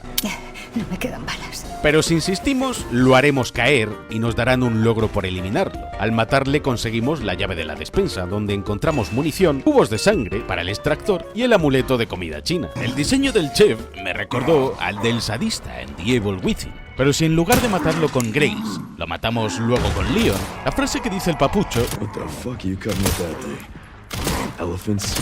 es lo que decía el buhonero en Resident Evil 4 cuando seleccionábamos la hand cannon. Frase directamente extraída de Rambo. Todos aquellos zombies que no matemos con Grace ahora, los podremos matar luego con Leon, porque seguirán vivos. Pero también ten en cuenta que los que mates con Grace ahora, sin reventarles bien la cabecita, podrían resucitar más tarde o luego con Leon, convertidos en mutacéfalos. Los zombies a los que no les reventamos el cráneo usan el daño acumulado para regenerarse, haciéndolos crecer de forma desproporcionada y desmedida, aumentando el tamaño de su cabeza. Para comprobar qué zombies se van a transformar en mutacéfalos, es que cuando los disparas en una extremidad, ya sea el brazo o la pierna, si no pierden ninguna parte, es que luego se van a transformar en zombies cabezones. 2 horas después. Además, si no podemos extraerles sangre, también es un indicativo de que regresarán transformados. Este tipo de zombies son similares a los Crimson Heads del remake del primer Resident Evil. Zombies reanimados que se mejoraban y aumentaban sus capacidades, más agresivos también. Los de Requiem inspiran su diseño en otro descartado del Resident Evil 2 Remake, donde en un concept art se mostraban a algunos zombies que habían empezado su transformación en Lickers, pero tan solo su cabeza se transformaba en la de una de estas criaturas. En los pasillos de Rhodes Hill encontramos a varios zombies que se dedican a apagar la luz. Yo los llamo zombies de Unión Fenosa o Iberdrola, porque son como tu padre cuando te dejas la luz encendida. Si la encendemos, irán a atacarnos o a apagar el interruptor, y al apuntarles con nuestra linterna, los deslumbraremos. ¡Deslumbra! ¡Brilla mucho! Ya que sus ojos son más sensibles a la luz. Pero no por miedo a que les aumente la factura de la luz, sino porque esas son las afecciones de aquellos zombies con cuyos ojos experimentaron, provocándoles cataratas o una extrema sensibilidad a la luz. Pues eran pacientes que ya padecían de la vista. Por eso no dejan de apagar las luces, son sus directrices. Mantener todas las luces posibles apagadas, pues molestaban a los experimentos que estaban realizando, como Mary, que desarrollaban intolerancia a cualquier tipo de fuente de luz, abrasando sus pieles y quemando sus retinas, provocándoles esas cataratas. Sin embargo, hay otro tipo de zombie también, la chacha de la limpieza, que limpia obsesionada el baño. Las manchas de sangre que deja son suyas, dejándose la piel y las uñas, tratando de eliminar las manchas de sangre que ella misma va dejando, chambeando eternamente, pues recuerda que esa era su principal función antes de ser un zombie. ¡Y esta suciedad! Según los archivos de Rhodes Hill, eran pacientes obsesionados con la limpieza. Si matamos a algún zombie y lo ven, tratarán de limpiar la suciedad de los charcos de sangre del suelo.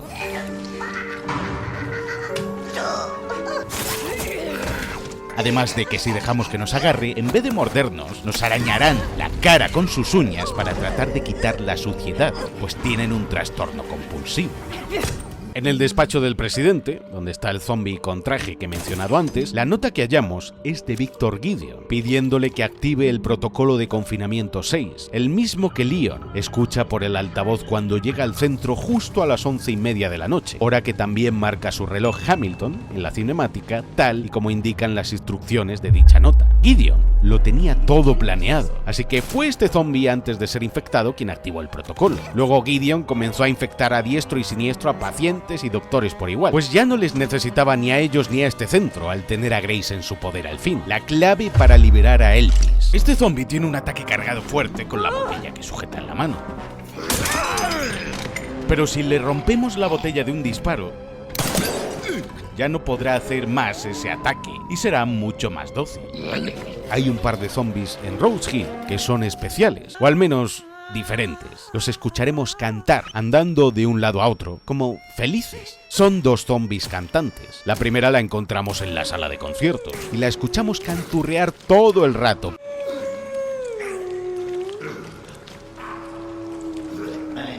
Pues era cantante de ópera antes de ser infectada. Y a la otra la encontramos en la planta de arriba, con más doctores y un vestido azul, similar al que llevaba Mia Farrow en la peli de Rosemary's Baby. Justo en esta zona encontramos una nota en la que se describe cómo al arrancarle los nervios craneales a algunos pacientes, les provocaron un trastorno profundo de la personalidad y sensibilidad extrema a los ruidos fuertes. Eileen Simerson es la del vestido azul de la planta de arriba, que bailará incluso después de que le volemos la mandíbula. Y la de blanco, de la sala de conciertos, es Selena Corey, su rival, que canta constantemente porque quiere competir con la del vestido azul, demostrando que ella canta mejor. Ambas emiten ondas sónicas para hacernos daño en los oídos, aunque si se acercan demasiado tratarán de matarnos igualmente como el resto de zombies. Aunque si nos exponemos demasiado tiempo a sus gritos, acabaremos muriendo o desbloqueando una muerte única.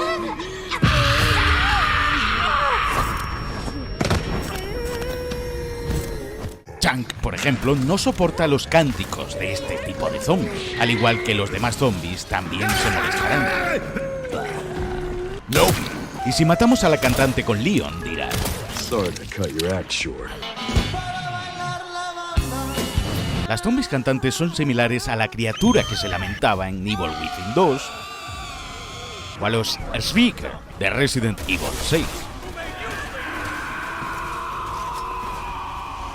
El primer paciente de este informe, Martin L. Case, es un zombie extremadamente sensible al ruido y muy agresivo, que se vuelve errático cuando escucha cualquier ruido fuerte. En la sala de espera, si rompemos cualquier jarrón, descubriremos que es el zombie que aparece descrito como zombie sensible al ruido, aunque luego encontraremos más zombies como él. Pero a este los ruidos le molestan particularmente. Si tiramos una botella de cristal donde hay un zombie o un enemigo y hay otro zombie sensible al ruido, el sordo irá corriendo y sería a dar hostia, llegando a matar de una tanto a Hank como al chef. Es el personaje más roto del juego, literalmente. Y si examinamos las manos de algunos zombies en el visor de modelos, veremos que muchos tienen anillos de casados. Los zombies de Resident Evil 2 Remake eran obstáculos en nuestro camino. Los del 4 eran ganados y objetivos a eliminar. ¡Lárgate, cabrón! Los del 7 eran meros jumpscares. Pero los de Resident Evil 9 Requiem son todos un pequeño rompecabezas que puedes resolver disparando. Sí, pero con Grace la munición no abunda precisamente. ¡Me muero! Y es la peor opción. Pero si los observas, te aprendes sus comportamientos y patrones, podrás pasar por delante sin que te vean, o hacer que se maten entre ellos sin gastar una sola bala. Por eso el diseño de Roach Hill y sus zombies es brillante. Joder, si hasta hay carteles que nos advierten que mantengamos la boca cerrada y no hagamos ruido para evitar que los zombies vengan a nosotros. Porque todo este nivel en sí es un enorme puzzle. Aunque sí que podrían haber puesto alguno más en el juego, ¿eh? La joya de sangre desbloqueamos la sala del gambling, que tiene una puerta de un unicornio, cual podría ser una referencia al medallón del unicornio de Resident Evil 2 o el puzzle de la estatua del unicornio. La joya del unicornio es también roja y enorme como las que había que conseguir en la comisaría. La sala de juegos, donde podrás dar rienda suelta a tu adicción a las apuestas. Hoy es martes, noche de casino. Donde hay una enorme ruleta que podremos girar. Aparentemente, esta no hace nada, pero la bola siempre cae en 3 sitios distintos: el 7 rojo, el 15 negro o en el 29 negro. Si antes de tirar la bolita disparamos a cualquiera de estos 3 números sobre la mesa, y al hacer girar la ruleta da la casualidad de que la bola cae en uno de ellos, hay un 33% de posibilidades, si acertamos recibiremos una moneda antigua como recompensa y nos convertiremos en adictos al juego. Casualmente, en Resident Evil 2, el código de la caja fuerte de la oficina oeste era 9 izquierda, 15 derecha y 7 izquierda. Sumando el 2 de Resident Evil 2, al comienzo de esos mismos números, obtenemos los mismos números premiados que los del minijuego de esta ruleta: 29, 15 y 7. Sí, lo sé, estoy loco. Vamos a enamorarnos. Hablando de ruletas, también había una en el bar del casino de la isla Rockford en Code Verónica. La parte del comedor y la sala de conciertos en 2 alturas recuerda al comedor principal de la mansión Spencer en Resident Evil 1. También está la silla de ruedas de Evelyn, la abuela en Resident Evil 7, cuyo modelo aparece varias veces. Si abrimos cualquier cerradura simple con alguna de las ganzúas que Grace encuentra, desbloquearemos el logro de Tal Palo Tal Astilla, en referencia a cómo podíamos usar esta misma habilidad de abrir cerraduras con su madre, Alicia Ashcroft, en Resident Evil Outbreak, cuya habilidad especial era tener ganzúas infinitas. Hay una botella sobre la caja fuerte del bar de la sala de conciertos que reza Abérnico, un anagrama del nombre de Verónica. Espera, esto es mío. El que podría ser el próximo remake de Resident Evil. Y también otra botella con la etiqueta Winterswood, el apellido de Ethan Winters. Si rompemos este jarrón, encontraremos una moneda antigua. También podemos romper otros jarrones donde encontraremos recursos y más monedas. Este cuadro tiene la forma del logo de Umbrella. ¿Cómo llegó eso ahí? La manera en la que abrimos la sala de frío, rompiendo la manivela, es la misma forma en la que Jill abría la gasolinera, rompiendo la rueda y girando con una llave inglesa. El número de serie que aparece en el analizador de muestras del laboratorio, cuando lo encendemos, si lo invertimos nos da una fecha: 21 de enero de 1998, cuando Resident Evil 2 salió por primera vez en Norteamérica. Cuando disparamos demasiado cerca a un enemigo, la sangre saltará y salpicará a Grace, mostrando asqueada su disgusto en voz alta. Ay, mírala cómo llora. Ah, no, lo está disfrutando. El extractor de sangre es bastante útil, por aquello de que podemos crear munición con él, y en una nota pone que fue mandado a hacer por encargo del Dr. Richardson, el mismo doctor que salía en la revista y que luego se dirige a esta zona, donde encontramos esta herramienta, pero ya convertido en zombie. Al extraer toda la sangre de los cubos que hay por la zona, podremos ver cómo esta se coagula, impidiéndonos recoger más. Cerca del despacho del Dr. Richardson, conocemos a Chunk, que es como se llama este tipo de enemigo obeso mórbido y que significa pedazo. Soy un trolazo, me gusta el pedazo. Aunque para pedazo el culo que tiene. Chunk nos perseguirá sin descanso y vemos que sus ojos también tienen cataratas como los de la niña. Puede bajar incluso las escaleras, pero es posible matarlo con Grace. Sí, lo malo es que si intentamos bajárnoslo a tiros, lo más posible es que te acabes quedando sin munición, no le hagas mucho daño y encima te mate. Porque si te pilla puede matarte aplastándote con su propio peso, dejándose caer encima. Aunque podemos escucharle caminar o hacer que se atasque al tratar de atravesar algunos pasillos, dándonos ventaja hasta que se da la vuelta, que es una gorda, como tu madre. ¡Tu madre! Es un mal hablado, solo dice palabrotas y piensa que nos reímos de él constantemente. pues es lo que debían decirle los doctores o demás pacientes cuando empezó a engordar sin control. La mejor forma de matarle es con 3 inyectores hemolíticos, haciendo que se infle y desinfle hasta morir explotando, y conseguiremos un amuleto que reduce el daño letal con forma de calavera. ¿Por qué este extraño inyector mágico hace que los zombies exploten? Su propio nombre lo indica, inyector hemolítico, es decir, relacionado con la hemólisis, que consiste en la destrucción prematura y excesiva de los glóbulos rojos de la sangre, liberando un exceso de hemoglobina en el torrente sanguíneo de los zombies, a los que se lo clavamos. Lo que estamos haciendo es reducir drásticamente la capacidad de transportar oxígeno en la sangre de todos los infectados, provocándoles fatiga extrema y haciendo que la sangre se acumule, se coagule y los haga explotar. ¿Se convirtieron en Chocapic? Lo de hacer explotar a los zombies con el hemolítico es como las inyecciones que ponía Excel-Guion a los Necremaginis para provocarles una reacción similar. Y también recuerda la mecánica de quemar zombies en el 1 para evitar que regresen de los muertos. Otra vez. Y Chunk se parece bastante al Whopper de Resident Evil 6. Matar a Chunk con Grace nos dará el logro de Grace y Goliat, en referencia al mito bíblico donde David derrotaba al enorme gigante llamado Goliat. En el visor de personajes podemos hacer que le baile todo a Chunk. Rico. En el despacho de Richardson nos espera Victor Gideon. Oh, señorita Ashcroft, entra. No te haré daño. De nuevo, Victor siempre llama a Grace señorita Ashcroft, siempre. Por eso sabemos que fue él quien la llamó en el Hotel Ringwood, tanto en el presente como aquella noche en la que murió su madre hace 8 años. ¿Hola? ¿Señorita Ashcroft? Sí. Solo buscaba al Dr. Richardson. Busca a su colega Richardson, pero porque está tratando de hallar la manera de abrir el contenido de su caja fuerte, ya que es la única que le interesa, pues fue donde guardó su diario que luego conseguimos, ya que en él tiene las anotaciones de su investigación sobre su maestro, Oswald Spencer. No eres alguien normal, ¿sabes? Eres bastante única. Es la mofa. Me encanta porque todos piensan que Grace es especial. You're a wizard, Harry. I'm a what? Que su sangre o algún gen de ella es la clave secreta de Elpis para liberar un virus todavía más poderoso que la intentaron recrear con las niñas del orfanato de Raccoon City, pero no pudieron porque Grace es tan solo una chica normal y corriente. Spencer los troleó a todos haciéndoles pensar que Grace era la clave y que Elpis era su obra maestra, pero solo era su redención. Si nos fijamos en el cinturón de Victor, de nuevo, 2 serpientes entrelazadas formando 2 círculos. Está obsesionado con estos reptiles. La hebilla de su cinturón es un doble Uroboros, similar a Laurin, que muchos conoceréis como el símbolo del libro de la historia interminable. ¡Bien! Pesas un poco, colega. ¡Bien!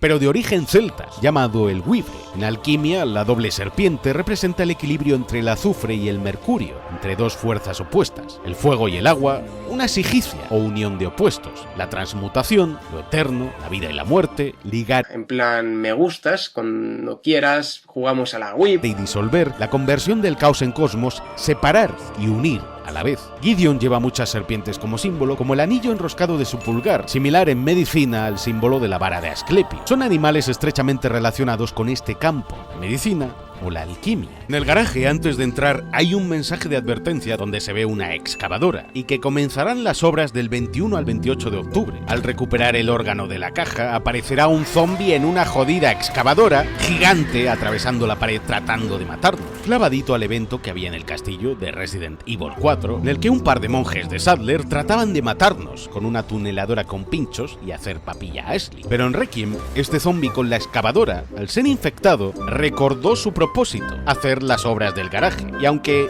es 8 de octubre, el zombie se presenta antes de tiempo a la chamba con la excavadora. No intentaba matarnos, solo creía que llegaba tarde al trabajo. Es hora de cambiar. Luego vamos con Leon al garaje, dirá: Jeez, someone needs to work on their parking. En las oficinas encontramos una nota de antecedentes. En ella se recoge el nombre de a quien Gideon contrató, el Dr. Birdie. de la agencia de detectives privados RGT para encontrar de nuevo a Grace después de 8 años. Y en los apuntes denota que la vida de Grace desde que murió su madre ha sido básicamente su trabajo en el FBI y poco más, apenas tiene vida social. Este es el mismo detective que le mandó todas esas fotografías a Gideon, como la que había en el bar del Hotel Rainwood o en la cama de la habitación 204, aparte de las que Gideon hiciese porque es un pervertido. Al regresar a algunas zonas de Rhodes Hill, los cuerpos de los zombies a los que ya hemos derrotado nos darán la opción de inyectarles el hemolítico. Eso significa que tarde o temprano regresarán a la vida como zombies cabezón. Por eso es mejor prevenir y explotar aquellos de las zonas a las que sepamos que vamos a regresar. Además, la nota que hay a la entrada de la oficina del jefe de seguridad explica que estos zombies mutacéfalos son una mutación de una mutación. Es decir, que una vez son infectados con la cepa del virus T y mutan, pueden sufrir una doble mutación, desarrollando un tumor hipertrofiado en sus cabezas que los hace más agresivos y peligrosos, además de resistentes. Por eso hay que destruir siempre sus cráneos para prevenir esto. Cuando resucitamos al tipo sin órganos, al implantarle los nuevos, Grace dirá: ahora se levanta, ¿cómo no? Está tal coño los zombies que resucitan. No sabemos quién es este tipo, porque lleva la cara tapada con una bolsa, pero vemos su rostro en el ordenador, que ha puesto. Lo normal es que cosamos a tiros a este desgraciado en cuanto se levanta del suelo, pero no hace falta dispararle. Si hacemos que nos persiga, acabará colapsando y se muere solito, porque es un experimento fallido. Y así no gastamos balas. La niña es inmune a los disparos de Requiem en la dificultad más alta del juego. Que no para. Solo se paralizará o atontará durante medio segundo. ¡Muérete ya! Esa cosa ni sentimientos tiene. Grace consolará a Emily en tercera persona cuando la llevamos en brazos. Y si usamos el modelo de Lady Me Estremezco, el ala del sombrero se le doblará. Grace de normal no es que tenga un culo enorme, pero cuando usamos su modelo de Lady Me Estremezco, Capcom le ha puesto el triple de trasero para hacerla gótica culona y ser más fieles al diseño original de la señorita Dimitrescu en el 8. Si en un lugar oscuro llevamos la linterna con Grace o con Leon, si recargamos, veremos cómo se ponen la linterna entre el cuello y el hombro para poder ver bien lo que hacen mientras recargan el arma con las manos libres. Al pisar charcos de sangre podemos ver cómo vamos dejando nuestras huellas por todo el suelo, o bien asomarnos desde las esquinas y apuntar con nuestro arma con Grace para poder echar un vistazo sin arriesgar. Lo que no entiendo, Capcom, es la excusa de mierda de que en la última caja fuerte que hay que abrir no se vean los símbolos y que Grace necesite traer a una niña ciega como si fuese una herramienta para que lo resuelva. ¿Cuál es la mouse herramienta misteriosa de hoy? Era tan fácil como volver atrás e ir a comprobarlo y anotarlo. En fin, una excusa del guión para que Grace se lleve a Emily de la celda. Así que cuando nos llevamos a Emily en brazos, los zombies también pueden atacarnos y nos matarán, pero ignorarán a la pequeña, pues también está infectada como ellos. Justo cuando la pequeña logra resolver el puzzle de la caja, aparecerá la niña de nuevo justo a tiempo para evitar que nos llevemos a su amiga del alma para siempre. Pues si Emily se va, ella no tendrá con quién jugar. Por eso nos persigue tan incansablemente. En los sótanos, para evitar que nos la llevemos de su celda, y más tarde en la potabilizadora. Siempre vuelve en busca de Emily. Cuando Grace va a bajar por el agujero que ha quedado en el despacho, dice: es todo culpa mía. Grace siempre se ha culpado de todo. Desde la muerte de su madre siente que ella es la culpable y no se equivoca. Lo es porque los villanos creen que es la clave para liberar a Elpis, pero al mismo tiempo se equivoca porque no es culpa suya, que ella es una chica normal. Nuestro papucho despierta después de que Gideon lo dejase inconsciente, maniatado y siendo interrogado por el perturbador doctor, que no puede evitar resistirse ni excitarse ante los encantos del sabroso Leon. Tú siempre sabes qué es lo que me excita.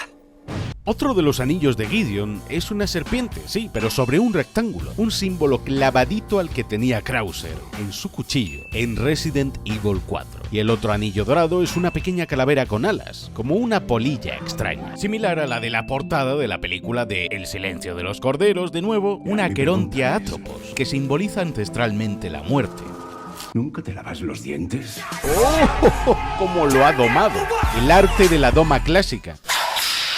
Gideon le corta a Leon en el cuello y el papucho ni se inmuta, pues no es la primera vez que lo interrogan o que lo capturan para torturarlo en toda la saga. Gideon examina las pupilas de Leon por dos razones: para saber el estado de los síntomas y lo avanzada que está la infección, y porque se da cuenta de que Leon no tiene miedo y sus pupilas se dilatan, ya que cuando tenemos miedo las pupilas tienden a dilatarse. Es una respuesta automática del sistema nervioso simpático, pero Leon ya ha visto tanta mierda que es imposible que tenga miedo a este bobo.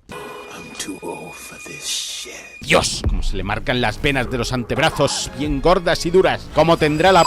Le parte la cara de tal forma a Víctor que le quita casi el casco. Se nota que solo pudo antes con Leon porque estaba a oscuras y en desventaja. Gideon escapa cual rata y al irse vemos cómo detrás de donde estaba sentado Leon hay un plástico colgando manchado de sangre, con los restos de alguna otra víctima reciente de Gideon, a la que interrogó y que mató aquí en plan American Psycho. Vaya flipado. Intentaba contactarte. Estaba un poco liado. Justo lo que decía también en Resident Evil 4. It's Leon. Sorry I couldn't get in touch sooner, but I was a bit tied up.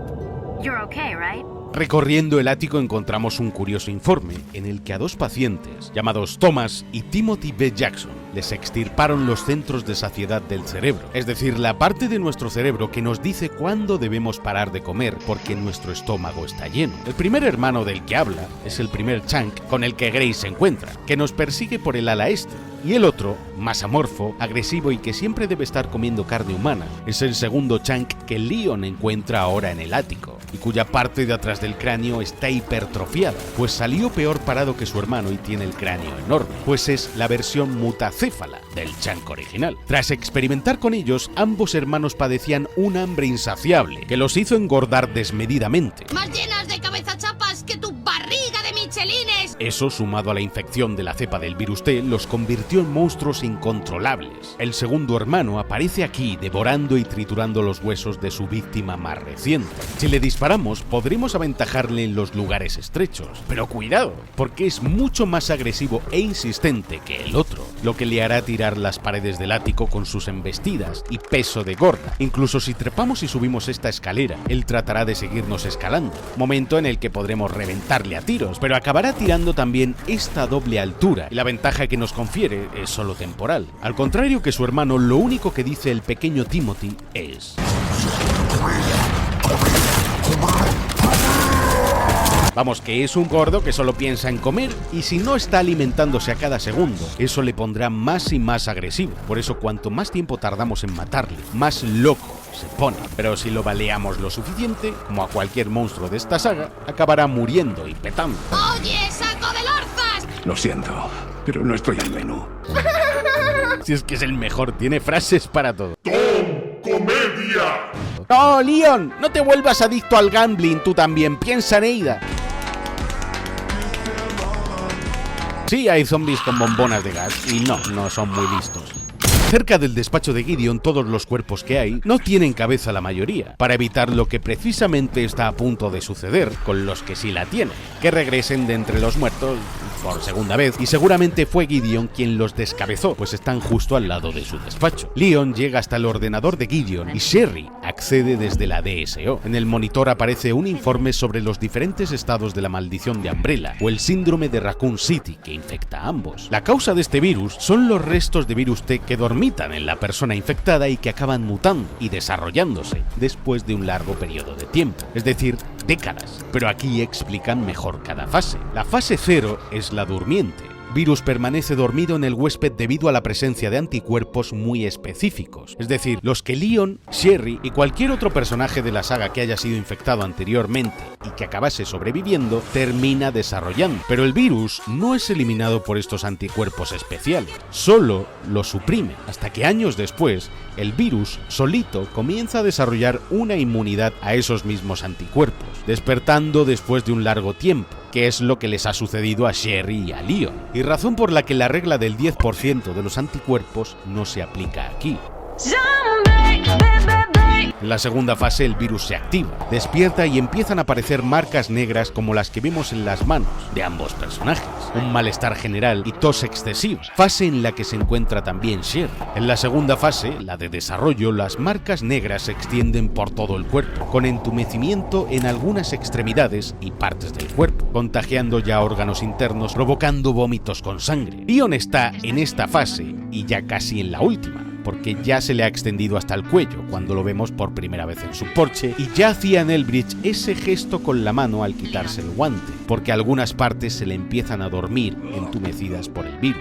Se pasa todo Resident Evil Requiem peleando y destrozando zombies como si nada, en esta fase destrozándolo por dentro. Porque es lo que un hombre hace. Si es que Capcom lo tiene que nerfear siempre, porque si no nos pasaríamos el juego en 10 segundos. La última fase es la terminal, en ella moverse resulta casi imposible. El virus se extiende por todo el cuerpo causando fatiga extrema, vómitos con sangre incontrolables, y la mayoría de pacientes mueren en la primera o segunda hora después de llegar a esta fase. Leon está en esta fase cuando llegamos al laboratorio ARC, tras caer al vertedero con Grace. Mata a Hank así y cae agotado ante la puerta de Pandora, y hasta entonces sigue vivo, demostrando que es el mayor ejemplo de resiliencia de esta saga y todo un superhombre.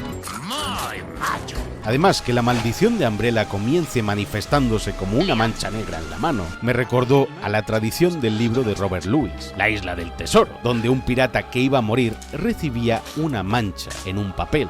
O en Piratas del Caribe, la mancha negra la reciben en la mano. Las anotaciones de Víctor sobre los diferentes estados de la maldición de Umbrella solo las ha podido sacar investigando. Es decir, las víctimas de los casos que Grace estaba investigando en el FBI de supervivientes de Raccoon City eran las víctimas que Gideon iba dejando atrás tras investigar los síntomas de este síndrome y ver cómo morían. Que el último virus de Spencer se llame Elpis, como la diosa griega de la esperanza y la expectación, debería haber servido de pista de que, muy mortal ese virus no va a ser, sino más bien una cura loquita. De vuelta con Grace en los sótanos bajos de Rhodes Hill, las cadenas que vemos colgando con grilletes en los túneles son para rayarnos y hacernos pensar que la niña está ahí o anda cerca, volvernos paranoicos, pues al caminar podemos escuchar sus grilletes también. Nada más entrar hay un zombie descabezado a un lado, un pequeño tentempié de nuestra hermosa criatura devoracabezas. En la zona de vigilancia, con los monitores de las cámaras, hay una nota que confirma lo que dije. Narra cómo pretendían acorralar a la niña aquí abajo para reventarla y eliminarla de una vez por todas, como han hecho con todas las copias de Grace siempre. Solo que esta se salió de madre. Los guardias que hay en la sala de espera y la mayoría de infectados que hay aquí abajo acabaron convirtiéndose en el alimento de nuestra amiga Betty la Fea. Hay una mesita donde los guardias han jugado las cartas. Las manos que hay son una de color, una escalera real y la otra unos ojos de serpiente, es decir, una pareja de ases. La peor mano posible, o el equivalente a no tener nada, al igual que Gideon y Zeno acabarán el juego con las manos vacías.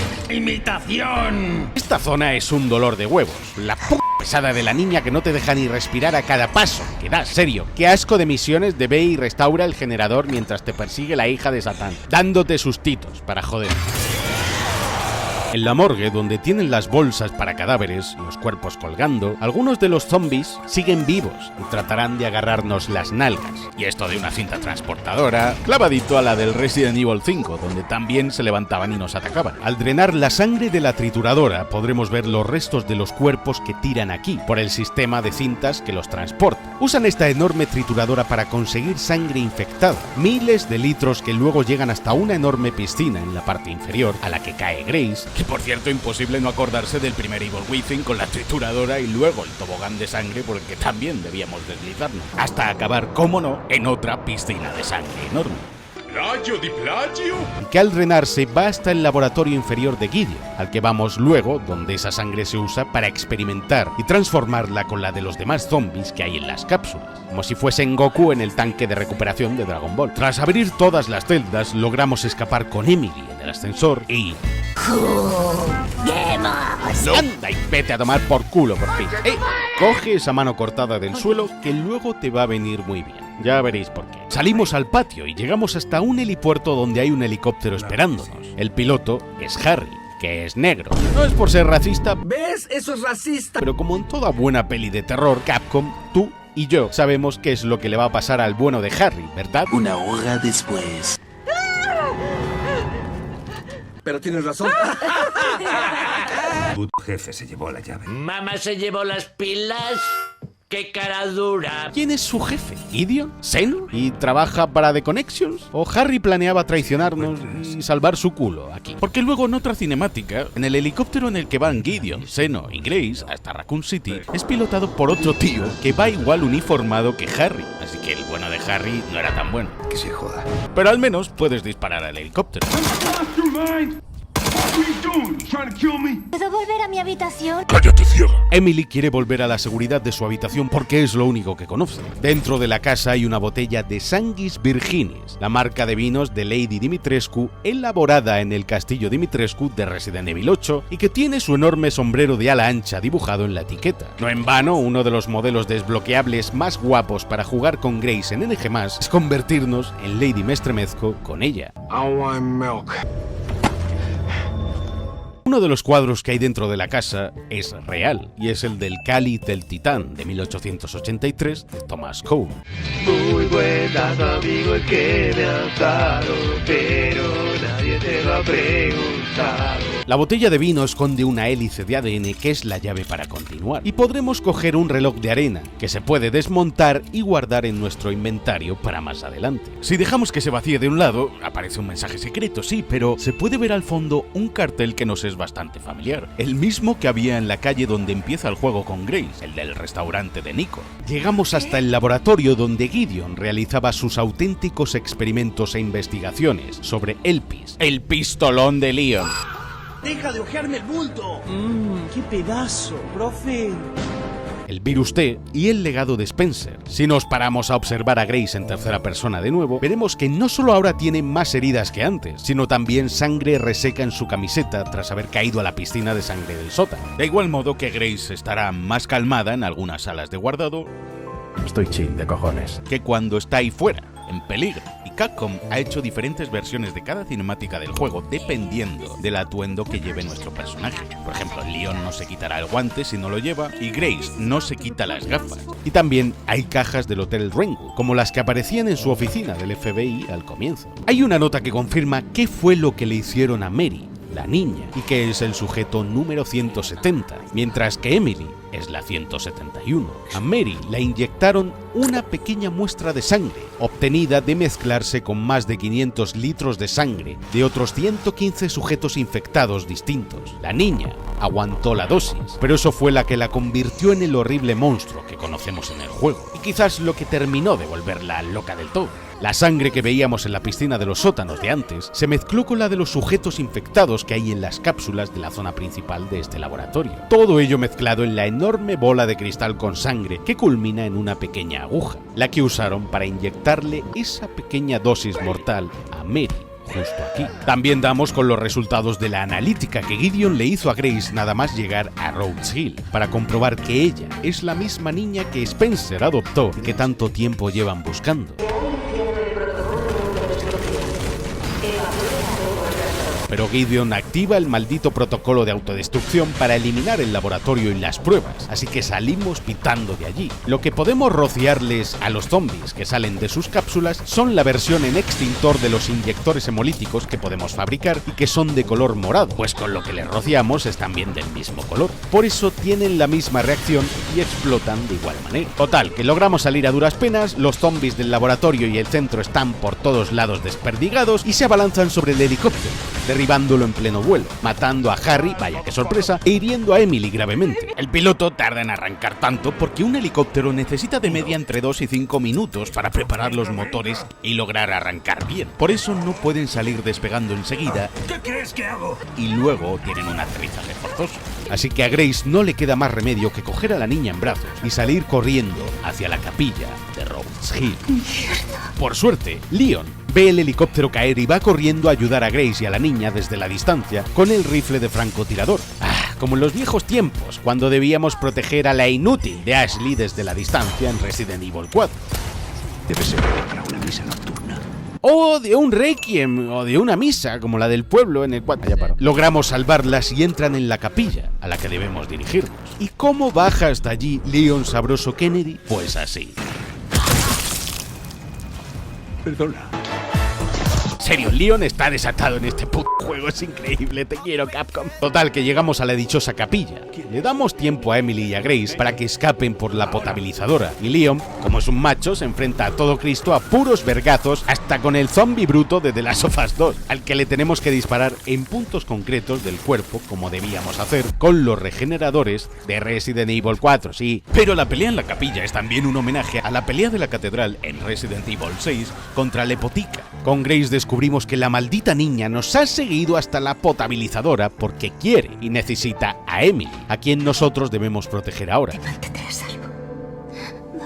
Activando más manivelas y regeneradores para abrir el techo. Pero mira, aquí dije hasta los huevos. Me harté de la niña y la empecé a balear con Requiem sin descanso. Y aunque no la maté, sí que descubrí que un buen disparo en la cabeza con el pistolón es lo más efectivo para tontarla un rato y que nos deje en paz mover las dichosas manivelas. Así que abrimos el techo, inundamos toda la estancia de luz solar para convertir en salsa de nachos a la puñetera niña por fin, pero matando a la única amiga de Emily. Oh, qué pena. Pero eso de abrir una enorme escotilla para que entre la luz es lo que hacíamos también contra la reina sanguijuela en Resident Evil 0, donde abríamos otra escotilla con Rebecca Chambers y Billy disparaba la Magnum al monstruo, debilitado por los rayos del sol. El daño recibido por Emily en el helicóptero, más los nervios, la ansiedad que tenía la niña desde que la sacaron de su celda. Ese cúmulo es lo que hace que el virus, la cepa mutada, se reactive, transformándola como respuesta evolutiva y convirtiéndola en un bebé gigante amorfo. Por si no habíamos tenido ya suficientes bebés amorfos en el 8, Capcom? Al que Leon balea hasta matarlo, aunque al final sí desvela que evitó los puntos vitales y que Emily vive. No disparé a ningún órgano vital. Si no disparamos con Leon a Emily, este acaba disparándole igual a la niña. Y sí que es cierto que al final evita darle en un punto vital. Y si disparas tú mismo, Leon dispara justo al lado o evitando ese punto vital, moviendo la pistola ligeramente. Pero la dispara porque Leon aún es fiel a la promesa que le hizo a Marvin en Resident Evil 2. Si ves una de esas cosas, uniforme o no, lo matas. Yo os voy a ser honesto, dejé a la niña como un colador, dudo mucho que pudiera levantarse. Que luego sale en el capullo al final y oh no, está viva. Mira, yo la dejé llena de plomo, ¿vale? Esa niña está muerta, te lo aseguro. Grace se asusta y se aleja del papucho y acaba yéndose a Raccoon City con el Dr. Otaku y el nuevo Albert Wesker de hacendado que trabaja para The Connections llamado Xeno, cuyo nombre, Xeno, significa regalo de Zeus.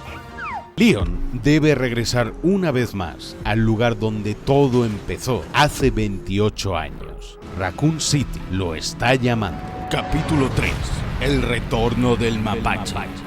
Aparece Sherry tomando oxicodona e hidrocodona, que son opioides, para mitigar el dolor que siente a causa de la maldición de Umbrella. ¿Me oyes? La actriz de voz de Sherry es la misma que la de Resident Evil 6, Ellen Riegel. Leon se dirige a toda hostia a Raccoon City en su Porsche para salvar a Grace, y de camino más y más cuervos. Son un callback a la escena del original cuando Leon llegaba por primera vez a Raccoon City. Pero también una gasolinera, Zoe, la misma en la que comenzaban los eventos de Resident Evil 2, y el esqueleto del que se alimentan los cuervos podría ser cualquiera de los zombies que matábamos en esta gasolinera al comienzo de la segunda entrega, junto con Claire Mamacita Red, por no hablar del jeep que Leon usó para llegar hasta esta mítica gasolinera, que aún continúa justo donde nuestro papucho lo dejó hace 28 años. La pequeña araña que parece trepando, un adelanto de las crías y la madre que nos reciben a nuestra llegada, el boss de la araña. Se me da bien trabajar en la retaguardia. Una referencia a cómo en el 2 debíamos proteger a Sherry todo el rato porque era tan solo una niña y siempre iba detrás de nosotros para evitar recibir daño o que la atacasen. Y al fin, Leon regresa a a Raccoon City. Marinador, ciudad de vacaciones, dígame. Donde aún se puede ver el enorme cráter que dejó la bomba aquel fatídico día. Al llegar vemos un número del Raccoon Times, con una foto del día de la evacuación, el mismo periódico para el que trabajaba Alicia Ashcroft, la madre de Grace. Este es el último volumen del Raccoon Times que se publicó y que fue escrito por la última reportera de Raccoon City, seguramente la madre de Grace. Así como los carteles de Umbrella con gente feliz que aparecían en Resident Evil 3 Remake y el 2, de cuando Umbrella era tan solo una inocente empresa farmacéutica. Aquí se ha parado el tiempo. Si no hubiera sido por Umbrella, habría sido una ciudad normal. Sí.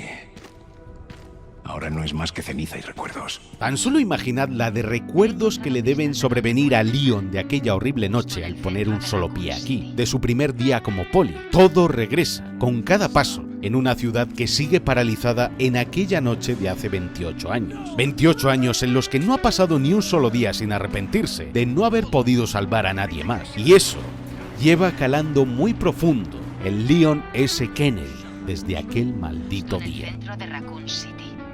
Bajo la matrícula del auto de Leon pone todo o nada. Batman, mira el tamaño de esas bolas. Pero toda esta trama del regreso a Raccoon City en la segunda parte del juego está tomada directamente del capítulo final, la peli de Resident Evil donde los personajes regresaban de nuevo a Raccoon City, existía un antiviral y tenían arcos de redenciones, etcétera, etcétera. En la cafetería, en una de las paredes, hay un misterioso graffiti de color azul que reza: ¿tú también puedes oírlo? Una pista directa del rompecabezas final del juego, donde deberemos escuchar la risa del dulce par, es decir, la risa de las dos niñas, Mary y Emily, cuando aún eran felices. O a lo mejor se refiere al sonidito que hacen las figuras de Mr. Raccoon cuando hay una cerca. No creo que sean el mismo, pero la entrada de este hotel me recordó a la del Hotel Apple de Resident Evil, Outbreak y Umbrella Chronicles. Las puertas giratorias de salida de este hotel están atascadas por culpa de las telas de araña. Fuera, tras un empujón, la seda se funde con el pavimento y el entorno por doquier, hasta que aparece una araña gigante. Más grande incluso que la Black Tiger de Resident Evil 1, o las arañas gigantes que había en la mansión Spencer y que eran experimentos fallidos que carecían de tanta inteligencia como esta. Que por cierto, hablando de arañas gigantes, también había una en Code Verónica, así como en el original, pues Leon también luchaba contra unas en las alcantarillas. La araña de Requiem se llama Titan Spinner por su colosal tamaño, más grande que ninguna otra de la saga, pero no es ningún experimento de Umbrella, porque nos la encontramos al comienzo de nuestra llegada a Raccoon City. Está a tomar por culo aún de Ark, el laboratorio, y no es como la planta 43, que está al lado en la entrada y que aparece luego en el catálogo de compra de Amazon de criaturas de Umbrella, que hay también en Ark. De hecho, la araña no aparece mencionada por ningún lugar de este catálogo de venta, ni en ningún otro documento del juego. Esta araña es la prueba viviente de cómo ha afectado el virus T de forma natural al entorno y animales de la zona 28 años después, convirtiendo el asfalto y las calles en su particular hábitat, en su jungla de cristal. Sí, me invitaron a la fiesta por equivocación, no lo sabían. Nos ataca porque hace mucho tiempo que no se alimenta, todo está desierto. Los zombies que podrían servirle de alimento se esconden bajo tierra y sus crías necesitan comer también. Yo estaba esperando que me pusiera de comer y no me he puesto. Por eso el edificio en el que nos encerramos con ella y donde la combatimos es su nido, que está plagado de telarañas y huevos. Lo ha modificado y lo ha hecho suyo. Además, en Resident Evil 0 ya se demostró que era posible que un insecto se contagiase con el virus T y esto lo hiciese mutar y crecer de tamaño, como el 100 pies, llamado Centurión, al que debíamos enfrentarnos en esta ortopédica entrega, en serio. Juega fatal esta mierda. O la Black Tiger, que era una araña gigante como las de la mansión, que había estado más tiempo expuesta al virus T y había mutado de forma todavía más vasta que el resto, aumentando su tamaño. Así que imaginad una arañita que lleva 28 años expuesta al virus, comiendo zombies infectados y mierda. Por no mencionar que si nos fijamos en este nuevo espécimen, podremos ver que tiene síntomas de infección entre sus patas, principalmente en la parte de atrás, donde debemos disparar. Es una araña zombie superior. Soy más fuerte, más astuto, soy mejor. Al explorar el metro de Raccoon City, ya abandonado, encontramos muebles, sofás, cajas, pues es donde quienes quedaron con vida tras la explosión trataron de sobrevivir y o bien se infectaron, convirtiéndose en los zombies que hay por la zona, o los demás zombies acabaron con ellos. El metro de Raccoon City que visitamos es el mismo al que iban Carlos y Jill en Resident Evil 3, cuando Mikhail disparaba a Nemesis. De hecho, el vagón descarrilado que hay es el mismo en el que Mikhail se estampa tras inmolarse al ser capturado por los tentáculos hentai de Nemesis. Aunque por proximidad también podría ser la estación de Underbelly de Resident Evil Outbreak. Para cerrar la zona más contaminada de la ciudad, el cráter, los ingenieros del ejército de Donald Trump construyeron un muro enorme que es la gigantesca barricada que encontramos con Leon ahora y que debemos detonar como nos detonaríamos a Ada Wong. Pasó mucho tiempo, Leon.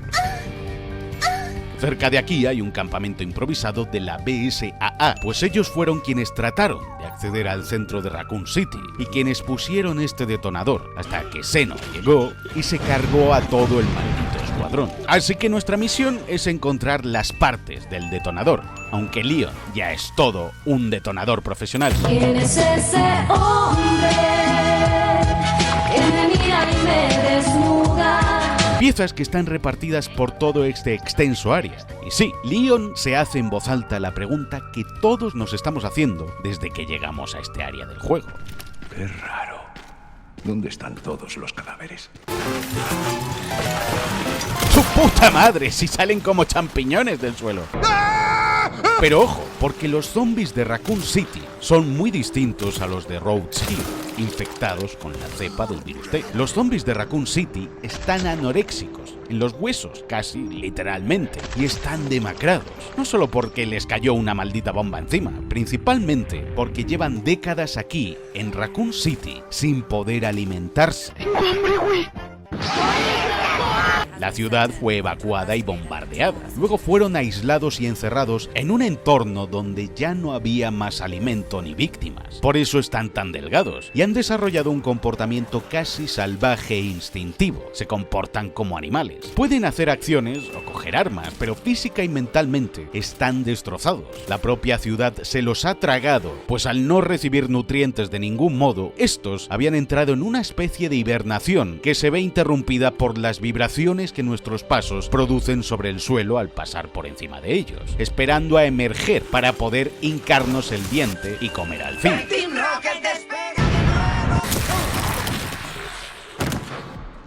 Reservaban su energía, todo salvo el loco con la motosierra de la gasolinera. Ese sí que se lo está pasando bien. Malas noticias, Sherry. Este sitio es un hervidero de zombies. ¿Cómo? Eso es imposible. El misil debería haberlos eliminado. Sí, debería. La bomba que arrojaron sobre Raccoon City hace décadas no era un misil nuclear, sino una bomba termobárica, una que elimina a la población, aunque no por completo los edificios. Ya lo sé, en los juegos originales se veía perfectamente cómo una bomba borraba del mapa edificios y todos sin dejar rastro. La ciudad había sido salvada y volvería a prosperar. Pero esto fue reescrito por Capcom, porque si no, no habría más lore. El caso es que The Connections, la organización para la que trabaja Mia en Resident Evil 7, tiene influencia y un elevado grado de control sobre el gobierno de Estados Unidos. Los tienen cogidos por las pelotas. Por eso Sherry no puede acceder a ciertos archivos del Pentágono y dice que siente estar siendo vigilada. No sé nada más. Ha aumentado la vigilancia del gobierno. The Connections no quería a nadie cerca de Ark, por eso mantuvieron la enorme barricada y por eso Xeno elimina a los fisgones de la BSAA, porque quieren tener el control absoluto de Elpis y las investigaciones de Umbrella en este laboratorio. The Connections fue la organización que desde las sombras orquestó todo y obligó al gobierno a bombardear Raccoon City, eliminando a Umbrella de la ecuación y quedándose ellos con todo lo que habían descubierto, así como sus instalaciones. La destrucción y evacuación de la ciudad les vino de perlas para poder seguir llevando a cabo más investigaciones y experimentos alejados del ojo público y del resto del mundo, pues los demás pensaban que aquella zona estaba muerta y desierta, el lugar ideal para cometer crímenes biológicos y experimentar. Al igual que en la capilla de Rhodes Hill, con Leon, aparece de nuevo el zombie mamadísimo. Esos que debemos eliminar disparándoles a los puntos vitales. Pero ¿cómo se crean esta clase de zombies? Pues bien, digamos que están los zombies normales infectados que veíamos en Rhodes Hill, que tienen la cepa del virus T. Luego, esos mismos pueden digievolucionar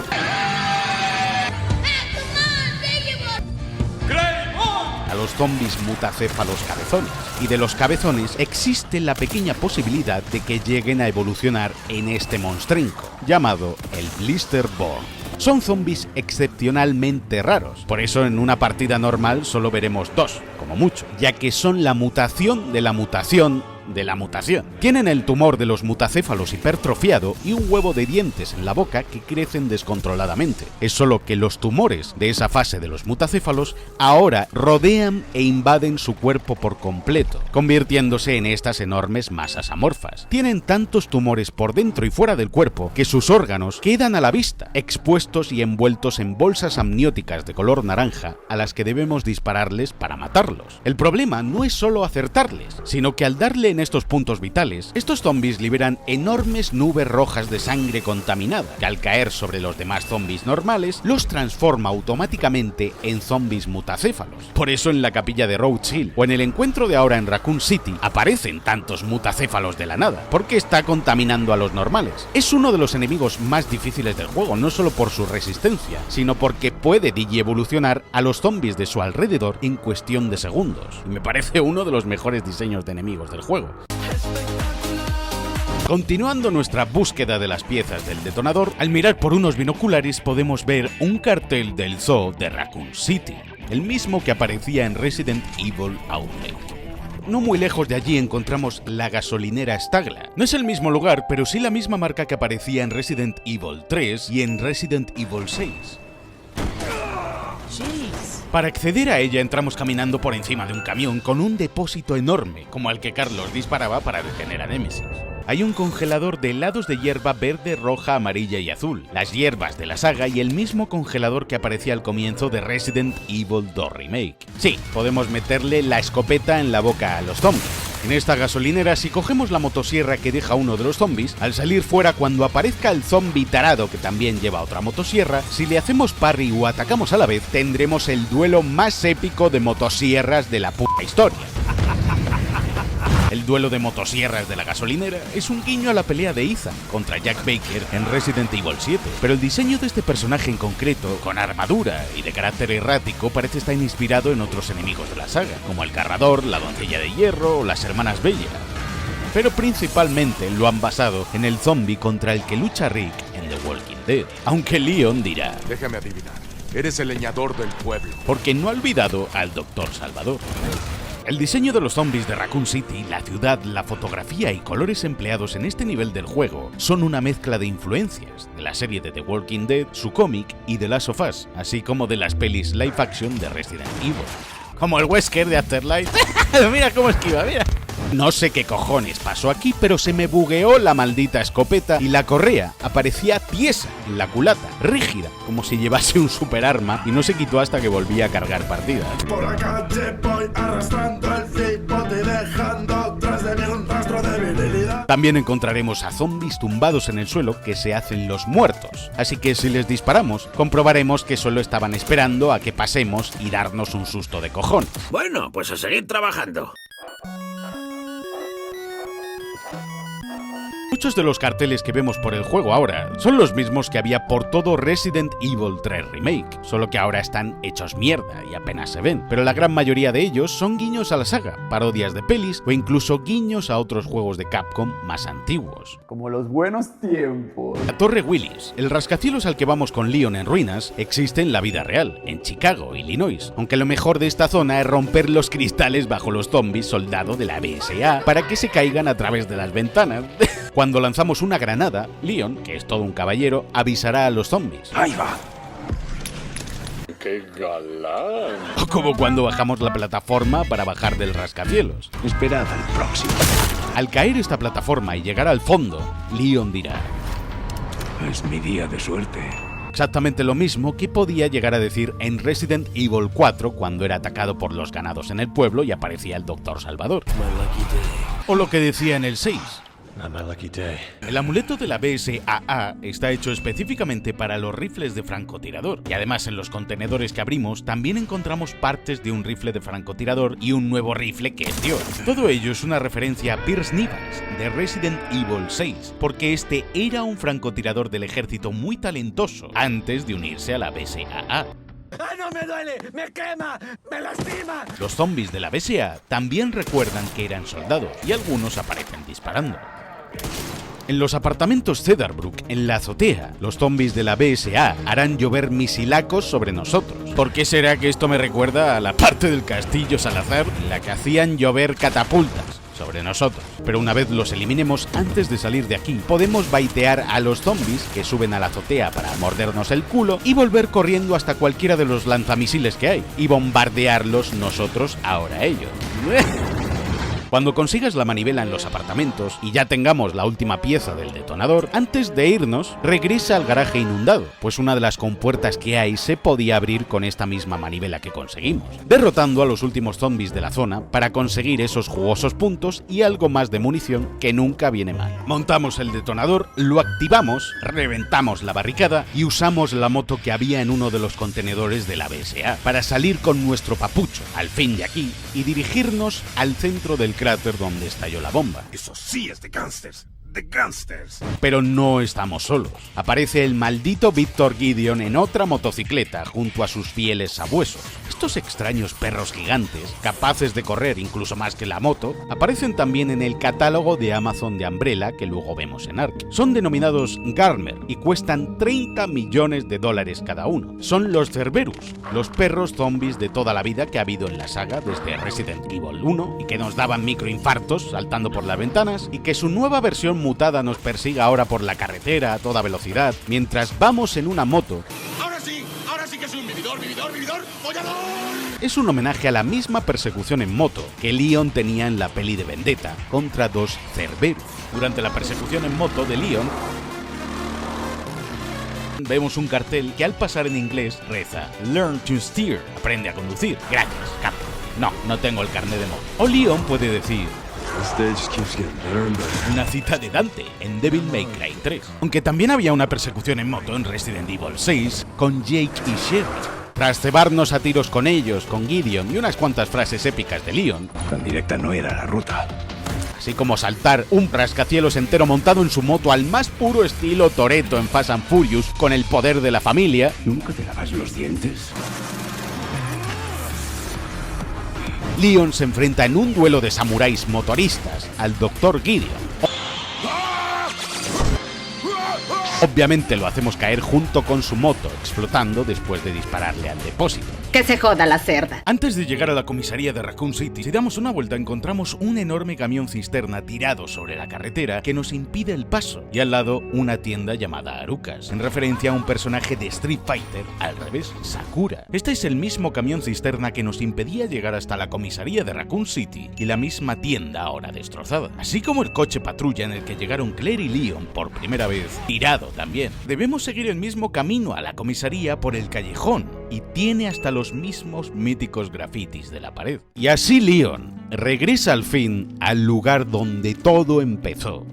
No puedo creer que sigan bien. Es como ver a los dioses regresar al Olimpo. Leon vuelve a abrir el mismo cerrojo de hace 28 años de la puerta principal, pues fue él mismo quien lo cerró.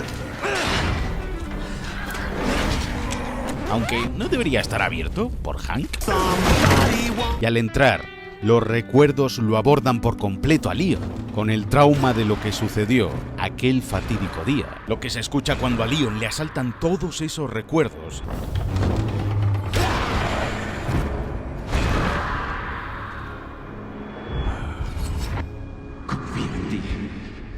es parte de la melodía original que sonaba en la comisaría de Raccoon City, en la segunda entrega.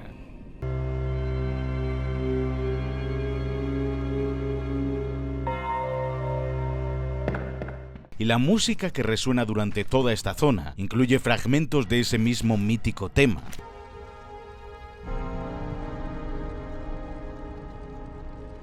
Dependiendo desde qué lado nos acerquemos con Leon a la estatua del centro de la comisaría, el ángulo de esa cinemática variará. En el interior todo sigue exactamente igual a como lo dejamos en Resident Evil 2 Remake. Y aún continúa en la recepción la vieja máquina de escribir en la que tantas veces guardamos partida, al igual que el viejo portátil que había al lado en el que vimos al Tyrant de Mr. X por primera vez. O el baúl para almacenar objetos en nuestro inventario. Está hasta el mismo cartel de mantenernos alejados pegado con celo en la misma puerta. La vieja estatua del puzzle de Resident Evil 2 Remake permanece en pie. Esta fue erigida en honor a los policías caídos caídos en combate del cuerpo de Raccoon City, aunque le falta la cara. La caída de los escombros del techo y la cercanía de esta comisaría con donde cayó la bomba destrozaron parte de este lugar y la estatua resultó gravemente dañada, así como la estructura de la comisaría, pero aún sigue en pie. Leon encuentra el viejo cartel que lo esperaba colgando en la oficina de la comisaría, dándole la bienvenida en su primer día como nuevo miembro del cuerpo de la policía de Raccoon City, cuando solo era un novato. Al cartel de bienvenida de Leon le falta una L que el propio Zeno ha arrancado para darle un mensaje a Leon que The Connections ya viene, pues pone We Come. Pero también es una referencia a que en el original al cartel de bienvenida le sobraba una L. En el remake lo arreglaron, pero Capcom mantuvo el hueco como homenaje a aquel mítico error. Y ahora en Requiem han quitado todas las letras L, que encontraremos repartidas por el suelo de las oficinas de sus compañeros, entre el polvo y la nostalgia. Pero, un momento, si el cartel está aquí en la entrada y no en la oficina colgado, eso significa que Zeno, cuando llegó aquí con Grace a la comisaría, al ver el cartel colgado donde estaba, le dijo a Grace: espera, esto va a ser increíble. Y fue a descolgar el cartel a posta y lo ha dejado aquí con una nota para que Leon lo vea. Yo soy un genio, Y la notita de no puedes salvar a nadie que le deja es la misma frase que le decía Krauser en Resident Evil 4. No puedes salvarla. No puedes salvar a nadie. Solo de imaginarme a Zeno descolgando el cartel me hace mucha risa. Todo sigue en su sitio, las cajas fuertes, los muebles y hasta la puerta del corazón o la del rombo de la campaña de Claire en la segunda entrega. Y los nombres de supervivientes que aparecen tachados en esta pizarra son del equipo de localización de Capcom para este juego.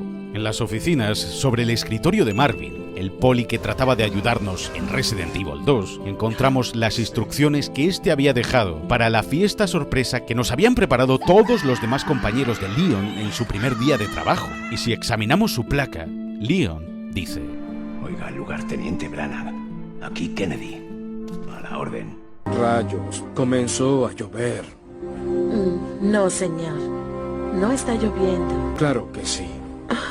También está el viejo escritorio de Leon con su placa, ese que nunca llegó a estrenar en su primer día como agente. La de Rita Phillips, otro personaje de Resident Evil Outbreak File 2, George Scott, que era el policía que encontrábamos abierto por la mitad en las habitaciones, tirado en el suelo del original, o Elliot Edward, el poli al que no podíamos salvar, que moría en brazos de Leon. David Ford es quien firma la pizarra de la sala de operaciones especiales y que aparecía mencionado en las notas del juego original, así como Neil Carson. Y todo esto de la fiesta sorpresa de Leon lo mencionaba Martin en la segunda entrega cuando dábamos con él. It looks like your party has been cancelled. Los puzzles de la estatua del león o la del unicornio, si los examinamos en detalle, dirá que ya no funcionan a causa del óxido, pero permanecen con los mismos símbolos que dejamos durante la campaña del 2 para solucionar cada uno de ambos puzzles. En el interior aún quedan algunos zombies agentes rezagados que llevan aquí encerrados desde que cayó la bomba, cumpliendo su servicio incansablemente después de tantos años. Si los matamos, Leon dirá: Descanse, agente.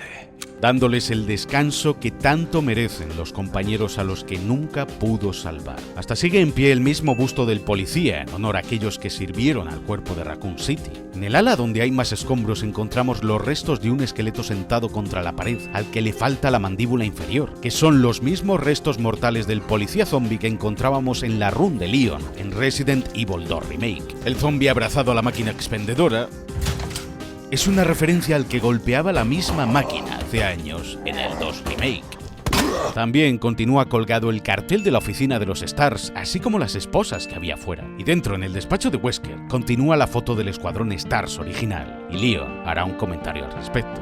Vidas inocentes perdidas. Pues esta foto fue tomada 2 años antes de los eventos de la mansión Spencer en Resident Evil 1. En Resident Evil 2, al examinar el mismo cajón del escritorio, no había nada, pero al hacerlo una segunda vez, aparecía una foto de Rebecca Chambers con el uniforme de baloncesto de la RPD, porque Wesker es tremendo pervertido y se hacía tremenda a mano cambiada. I'm coming. Pero si lo examinamos ahora en Requiem 2 veces, encontraremos una misteriosa tarjeta de la biblioteca, de quienes tomaron prestado el libro de beneficios de las hierbas. Si vamos a la biblioteca encontraremos este mismo libro, sobre una de las polvorientas estanterías, y dentro aparecerá la misma foto de Rebecca, pues ha sido Wesker quien la escondió de nuevo, ya que aparece el último de la lista, y quien tomó prestado por última vez este libro. Lo tomaron prestado también Elliot Edward y Rita Phillips, pero Kashima parece una referencia al arma que podíamos conseguir en Resident Evil Resistance. Y el libro de hierbas, un callback a los libros de botánica del primer Resident Evil. De hecho, en su lista de tareas sobre el escritorio de Barry menciona que buscaba este mismo libro y que el último en cogerlo fue el jefe, Wesker. Barry no es otro que el personaje de Resident Evil 1.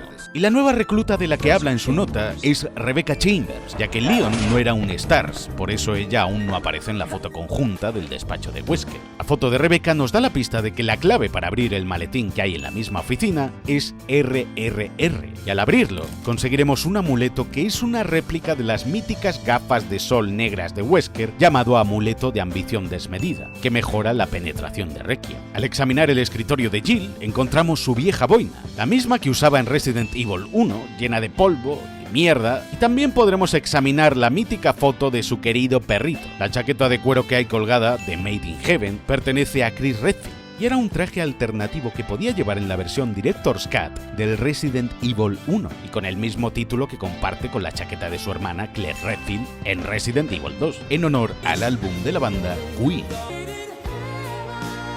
Así como su vieja guitarra eléctrica. La bolsa de medicinas que hay colgada con el botiquín es de Rebecca Chambers, de Resident Evil 0. Leon duda que haya algo dentro de la bolsa porque en Resident Evil 2 Remake cogíamos ya un spray para las curas y Carlos Oliveira en el del 3. Recorriendo la comisaría es posible que nos sintamos observados en algunos pasillos, ¿verdad? Pero al darnos la vuelta rápidamente no hay nadie. Si lo hacemos con el giro rápido en la sala de operaciones, podremos ver al maldito cacho de tofu que nos había estado espiando todo el rato y al que podremos disparar para arrancarle cachitos. Y quien era un personaje desbloqueable de Resident Evil 2 Remake, con el que podíamos jugar. Tofu originalmente nació con el Tofu Survivor, parodia del minijuego del cuarto superviviente de Resident Evil 2, pero en vez de jugar como humanos lo hacíamos como este Tofu. Si le disparamos ahora en Requiem, haremos que se le caigan cachitos de tofu. ¡Puede hablar! ¡Así es, tonto! Al igual que en el 2 Remake, cuando recibía daño con la boina de Jill, también perdía cachos de su propio cuerpo. La taquilla de Jojo, cuyas llaves encontramos en la tele colgada de la sala de operaciones, es una referencia, el nombre al menos, a JoJo's Bizarre Adventure, el mejor manga y anime de la historia, junto con Berserk, claro. Perfecta. Las entradas del zoo son un guiño a Resident Evil Outbreak, donde el zoo era un nivel jugable y todos los animales estaban infectados, junto con un póster de Street Fighter Alpha, una Saturn y una pila de juegos llenos de polvo de Capcom como el primer Resident Evil con su mítica portada, Street Fighter Alpha 2 y Mega Man 8. Todo un gamer el Barry, ¿eh? Y esta misma taquilla es sobre la que estaba apoyado Marvin cuando lo encontramos moribundo en el 2, pues es la que estaba detrás de él.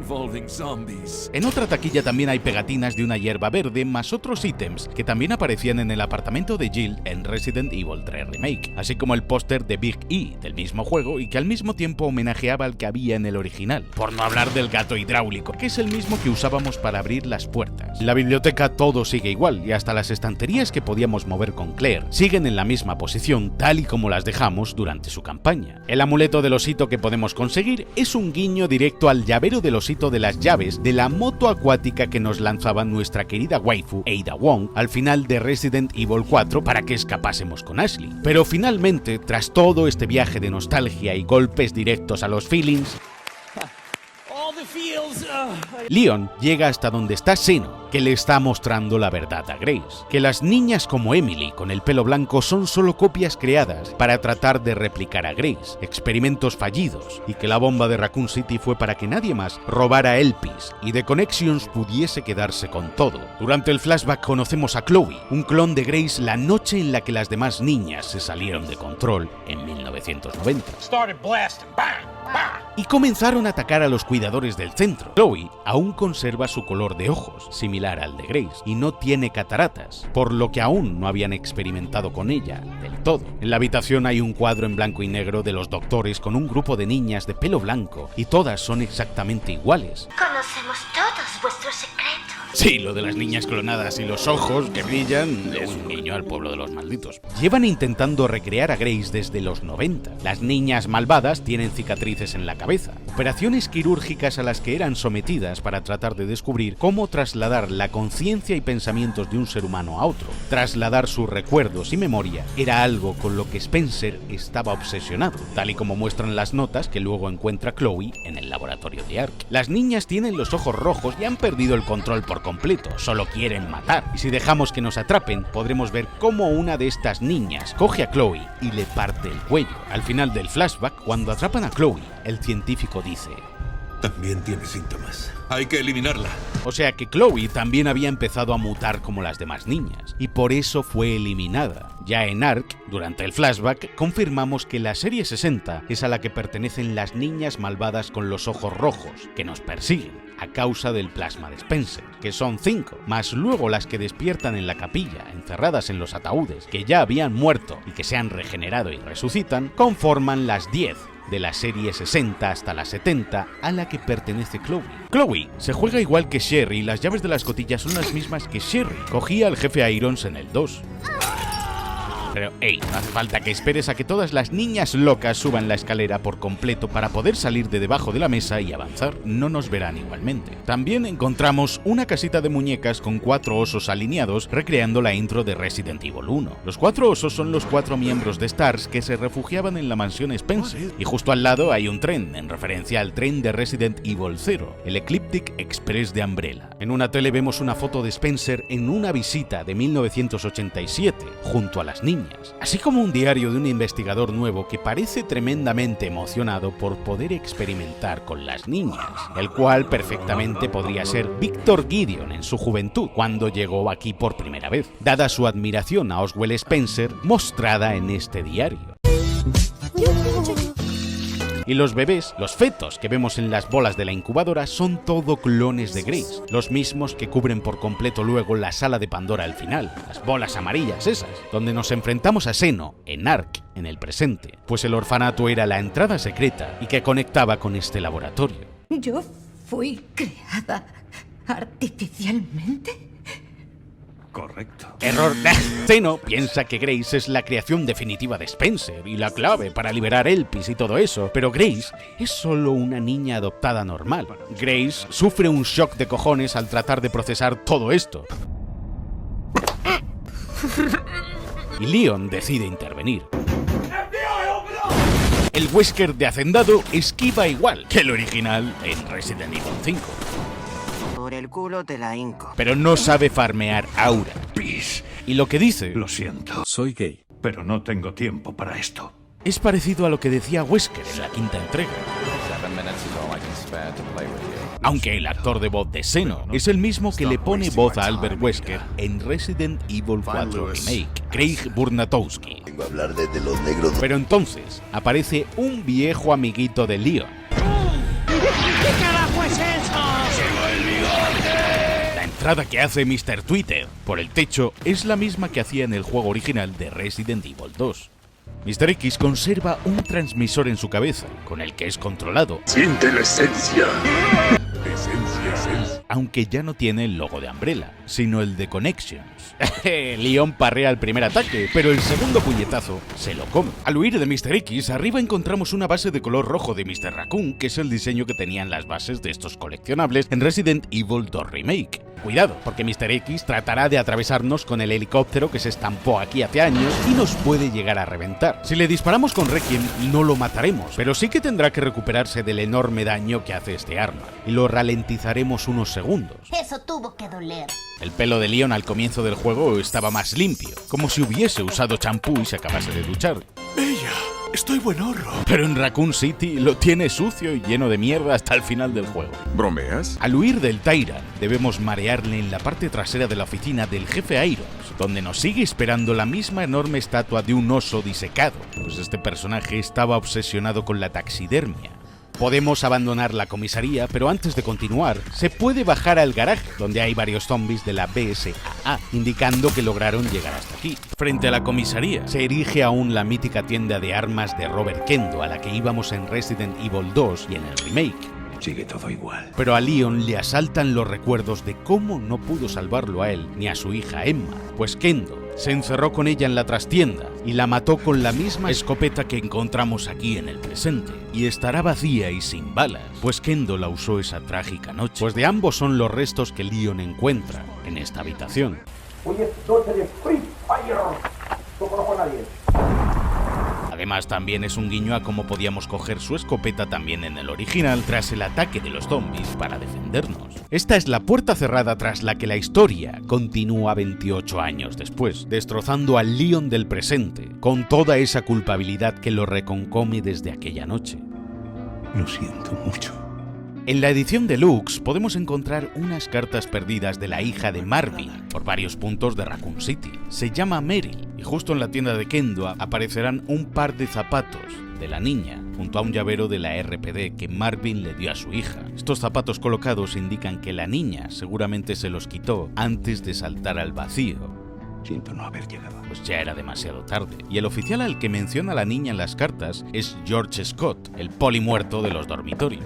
Ahora, un Leon furioso e instigado por el dolor del recuerdo y las viejas heridas abiertas es asaltado por el Kansin y Mr. X, que nos tira un misil. Mierda. Wow. What a view. Pero esto del Tyrant en lo alto de la comisaría lanzando misiles recuerda a Nemesis en lo alto de la torre del reloj en el 3 original. Si seleccionamos la música original de Resident Evil 2 justo antes de esta pelea, escucharemos la música original.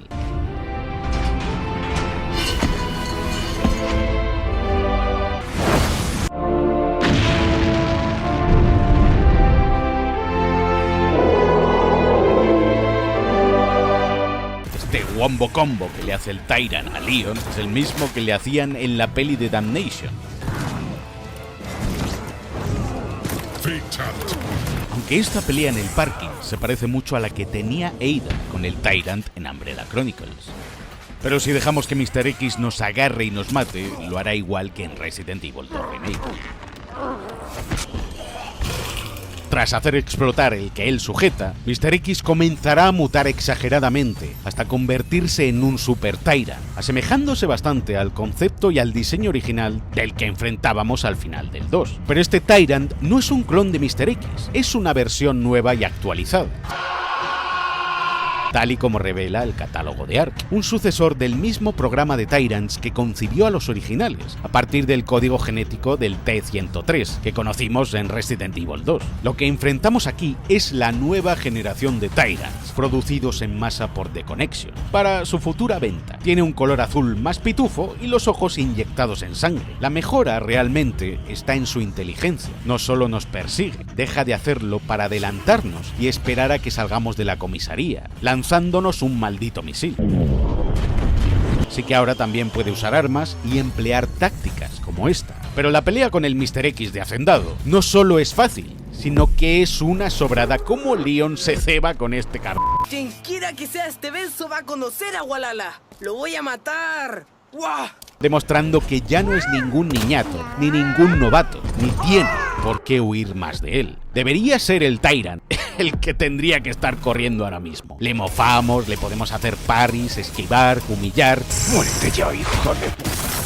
Y curiosamente, durante este combate, Leon ya no hace bromas ni hace chistes. Es como cuando Spider-Man deja de hacer chistes. Dejé de medir mis golpes. Ahí sabes que la cosa va en serio y va a reventar a alguien. Así que lo hacemos mierda y lo matamos.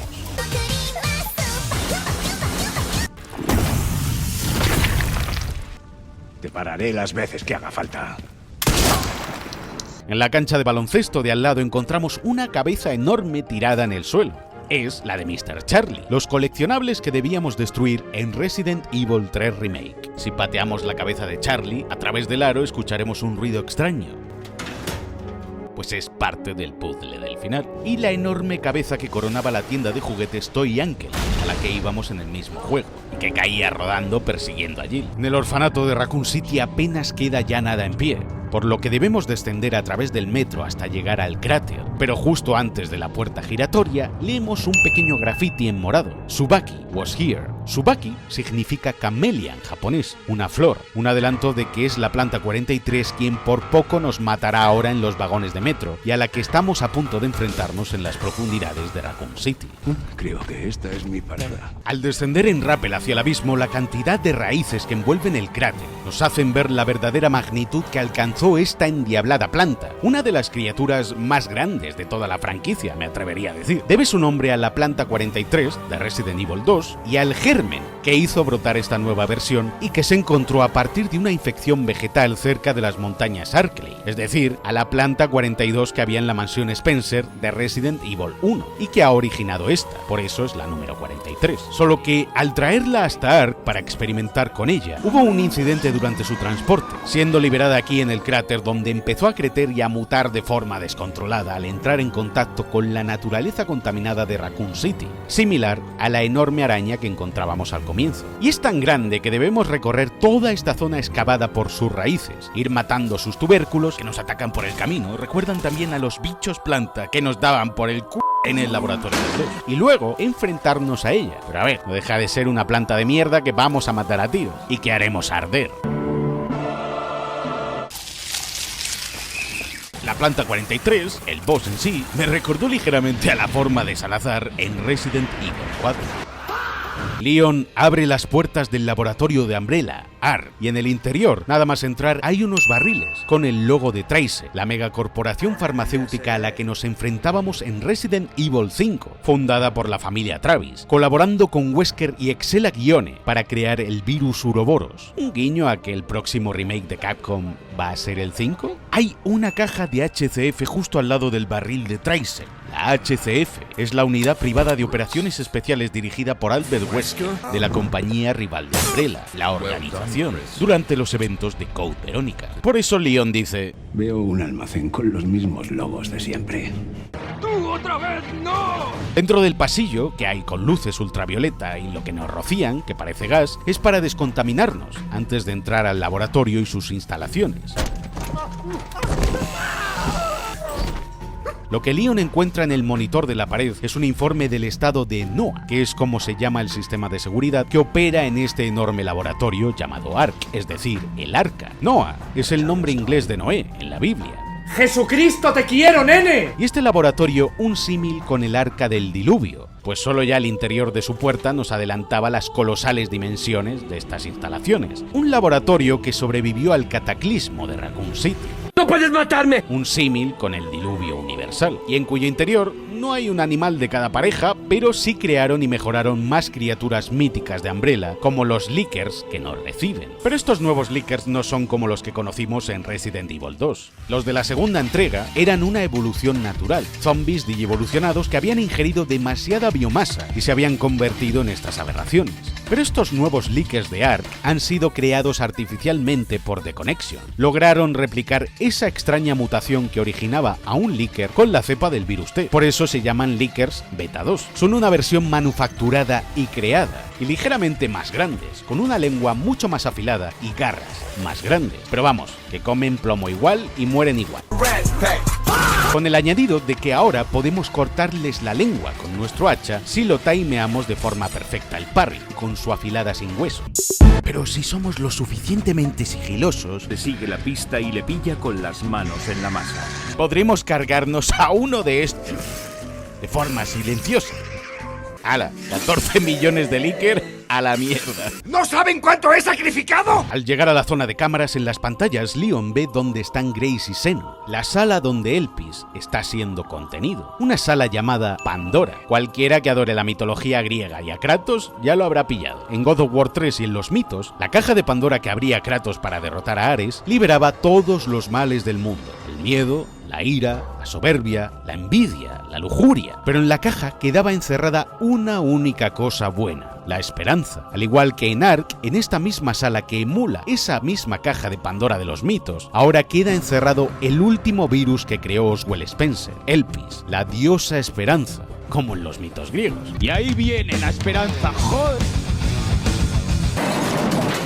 En serio, tanto científico en Umbrella, pero cualquier amante de la historia clásica se habría dado cuenta ya del último gran engaño de Spencer y sus intenciones. Aquí en el pecho te llevo, amigo. Pero llegan las fuerzas de la USS, el servicio de seguridad de Umbrella y que aparecía ya en Resident Evil 2, aunque no están aquí para acabar con Leon. ¿Qué será que no me siento bienvenido? Sino para llevarse ellos mismos las muestras de Elpis. Cuando peleamos con ellos en la sala de servidores, el soundtrack que suena aquí es muy parecido al de Operation Raccoon City. Y la presencia de estas fuerzas, un callback a cómo Hank y la USS se adentraban en un laboratorio para hacerse con el virus G, o al juego de Umbrella Corps donde debíamos enfrentarnos entre agentes. Y sí, son huesos duros de roer, porque si no tenemos cuidado, nos matarán con bastante facilidad. Yep, that's me. Van armados hasta los dientes y con doble refuerzo y armaduras. La pelea en los servidores, de hecho, me recordó a cuando John Wick se tiene que enfrentar en la tercera peli en el Continental a las fuerzas especiales de la Alta Mesa. Pues las fuerzas especiales de Umbrella aquí también son especialmente débiles si les apuntamos al cuello, a la cabeza. Es más, uno de los modelos desbloqueables con Leon es Leon con traje de smoking, al más puro estilo de John Wick. Extraño. Aún no me sé mi nombre. En el segundo encuentro con estas fuerzas especiales, hay un Licker encerrado en una cápsula. Si le disparamos, lo despertaremos y comenzará a atacarnos, así que podemos liberarlo a posta para que también acabe con los soldados de Umbrella. Aunque nada como matar a varios Lickers de un solo disparo de Requiem. Si logramos avanzar, llegaremos a una zona con esqueletos y estatuas que se asemejan a una especie de Tyrant, porque es de color azul y luego forman una especie de símbolo del infinito, con un esqueleto. Lo suponía. Y estas estatuas coronan la escalinata de Camino a Pandora. Menudos decoradores de interiores tenían en Umbrella, ¿eh? Pero bueno, si habéis visto Blade Runner 2049 o Prometheus, algo os sonará este tipo de escenografías, pues toma bastante inspiración de ambas pelis. Así como la sala de Pandora también aparecía en Blade Runner, algo muy parecido. ¿Otro look? Noté que copiaste mi barba. En el catálogo de Amazon aparece mencionado el nombre de Nemesis, de Resident Evil 3, como si hubiesen creado una nueva versión mejorada, aunque la única que conocemos en esta entrega es al Dr. Gideon, en su forma final, siendo uno de esos nuevos modelos de Nemesis. Solo la Stacy de siempre con un estúpido sombrero barato. Y seguramente él mismo decidió convertirse en uno. Aparecen los precios de cada maldita aberración, cómo pretenden venderlo a los diferentes gobiernos y a los mejores postores. Vendido por $1. Por eso al final Gideon quiere quedarse con una muestra de Elpis. ¡La caca! Con todas, porque es el único arma que puede derrotar a las armas que ellos han creado. Y eso va a costar el triple de pasta, además de usarlo para sus investigaciones. Llegados a este punto del juego, si observamos a Leon, veremos que su ropa está llena de mierda y manchada de barro desde el enfrentamiento con la planta 43 al atravesar su nido. ¡Lávate la vergüenza! Pero justo cuando vamos a llegar a la sala donde está Grace, aparece el comisario Bergani, que no es otro que Hank. ¡Su puta madre! ¿Qué ocurre? ¿Qué te pasa? El mítico líder del Escuadrón Alfa de la saga que aparecía por primera vez en Resident Evil 2 y se lía a hachazos con nuestro papucho. Al caer por el cristal y aterrizar, Hank ya está de pie y se lleva instintivamente la mano a la pistola para balear a Leon, pero no la agarra porque le ve toser.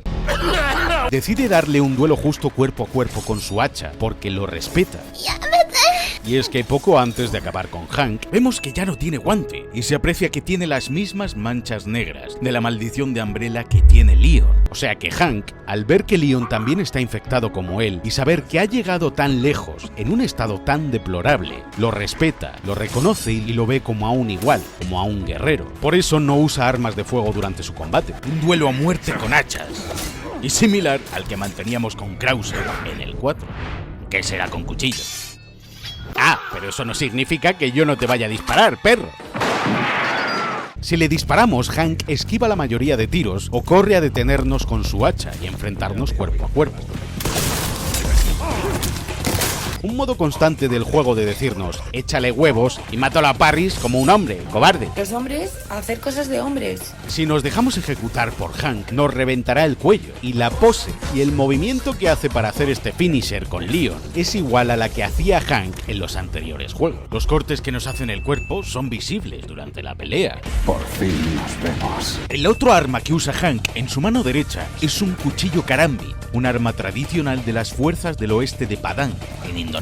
Hank usa la mítica máscara de gas que siempre le caracteriza y hasta le pone voz el mismo actor en la versión inglesa. En los juegos de la saga Souls hay formas diferentes de tocar las bolas a los rivales y quiero verlo. Pero igualmente lo reventamos, y Leon lo reconoce también. Ese tío se merecía su reputación.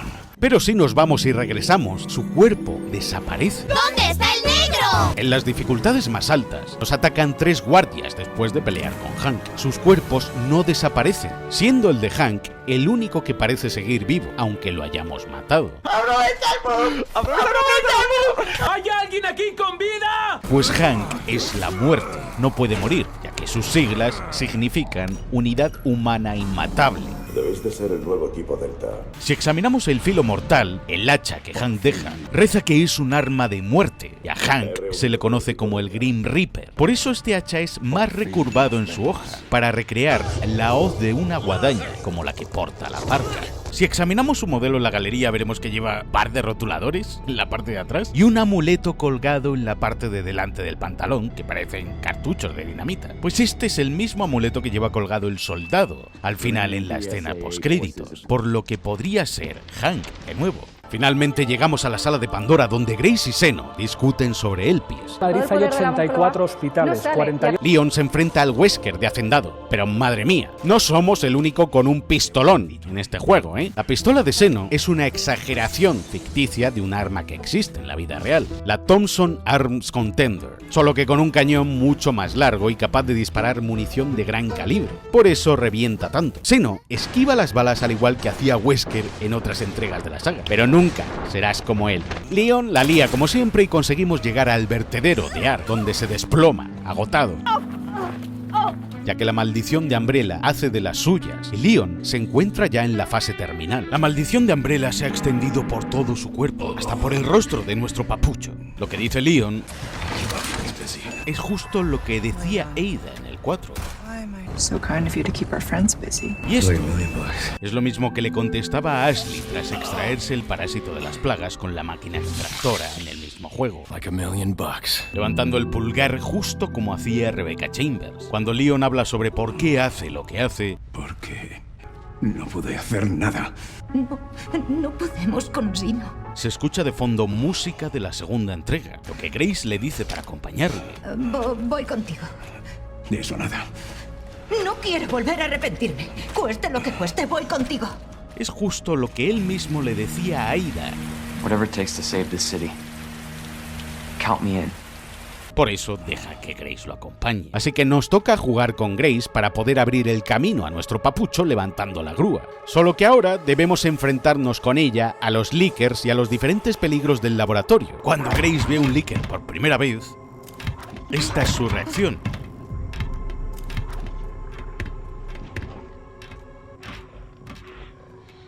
Pero también es un guiño a cuando Leon veía a uno en la ventana de la RPD, o el de Claire.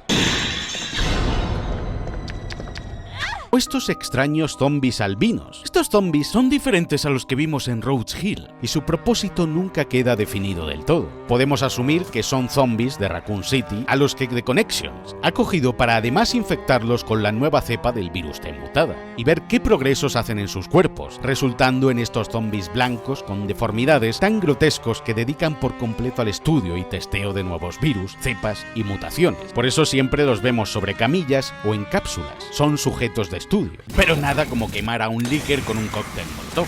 Y por cierto, si examinamos la botella de cóctel molotov en el inventario, veremos cómo el líquido se mueve de forma realista según movamos la botella. Fascinante.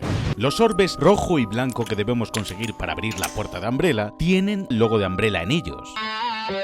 Grace llega hasta la sala de grabaciones donde al fin puede reproducir el disquete que halló al comienzo, en el Hotel Rainwood, que su madre escondió hace 8 años. En él se ve cómo Alyssa entrevistó a un Oswald Spencer que estaba ya en las últimas, y de cómo se arrepentía de todo el daño que había causado con sus investigaciones y experimentos, buscando la redención con un último acto de caridad y generosidad: adoptar a una niña huérfana, Grace. Solo espero que sirva de requiem por quienes han fallecido.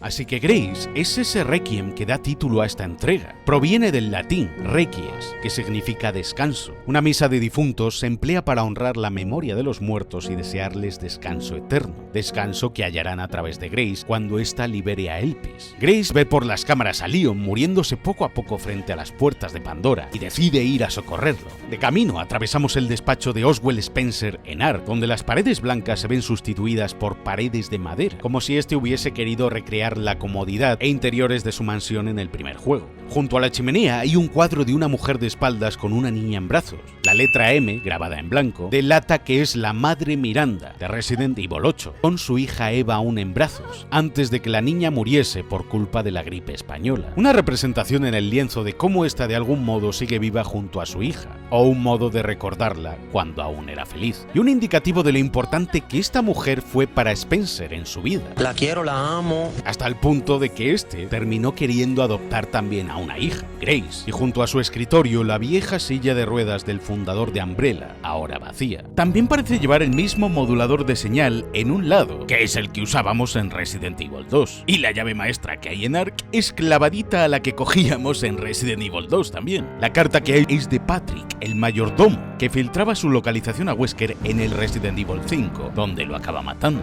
En esta carta, Patrick comunica el último testamento de Spencer a Alyssa, la madre de Grace, para que sea la nueva madre adoptiva de la niña y que acabará liberando la esperanza y la cura de este mundo. Tengo que darme prisa. El cuadro que vemos es el del Castillo Encantado, cuyo título oficial es Paisaje con Psyche en el exterior del Palacio de Cupido, del francés Claudio de Lorena, en 1664. En él se representa a Psyche en el mito de El Asno de Oro, o la Metamorfosis de Apuleyo, donde se incluye el relato de amor por el cual el dios Cupido se hiere con una de sus propias flechas y sin querer ve a Psyche, quien encarna el alma humana, y se enamora perdidamente de ella. El dios la encierra en su palacio y no deja que vea su rostro. Por eso siempre la visita de noche, hasta que un día Psyche lo visita mientras duerme y quema con el aceite de su lámpara al dios, que sale huyendo. Sea como sea, Psyche acaba superando una serie de pruebas y baja hasta los mismísimos infiernos, consiguiendo que Júpiter la convierta en la diosa Psyche, permitiéndole casarse con Cupido, y de cuya unión nació la felicidad. Probablemente sea solo un cuadro que Capcom ha puesto aquí, pero es curioso que solo aparezca en el despacho de Spencer, pues era un amante del arte, y tanto este cuadro como el de Madre Miranda representan de algún modo esa felicidad anhelada. Y se parece también a donde estaba Spencer en Resident Evil 5.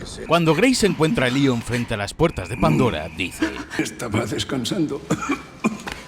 Lo mismo que decía Ada en Resident Evil 6. Solo estaba descansando la vista. En la versión latina sí que dice la frase completa. Solo estaba descansando los ojos. Resident Evil Requiem tiene dos finales. Uno de mierda que conseguiremos destruyendo Elpis y que hará que Xeno mate a nuestro papucho. Además, abruptamente, como si nada. Y encima se nota que es el final malo, pero por cojones. El que no es canon, vaya, porque parece un chiste. No lo sé, Rick, parece falso. Termina de golpe, Grace sale a la superficie, se salva, llega un helicóptero y salen los créditos.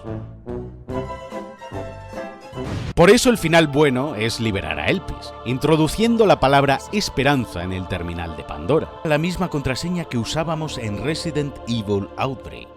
Al igual que en la mitología griega, y según decía el propio Prometeo en el mito, la esperanza no puede abandonar la caja de Pandora sin permiso. Solo puede ser liberada por un vástago humano, por una persona completamente normal, en este caso, Grace. Pues al igual que ya dijo Spencer en la grabación, Grace es la más humana de aquí. Los dos finales de este juego se corresponden a las dos diferentes visiones que los griegos tenían sobre Elpis, la diosa de la esperanza. Elpis, al ser liberada de la caja, fue fundamental para que los seres humanos tuviesen esperanza siempre para poder seguir adelante. Pero también existía una visión pesimista, donde esta esperanza nos retiene y evita que actuemos creyendo que al esperar solo nuestro destino podrá cambiar de algún modo sin que hagamos nada.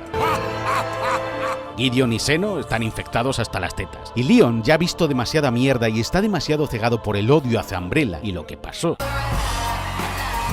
Por eso, si le hacemos caso y destruimos Elpis, conseguimos el final malo. Y por eso Grace es la única que tiene esperanza de poder salvar a Leon o de salvar a alguien. Cuando Elpis es liberado, la cubierta de las muestras tiene la forma del logo de Umbrella, iluminado por primera vez en color dorado. Dentro de cada muestra se liberan una especie de fibras o de cabellos dorados.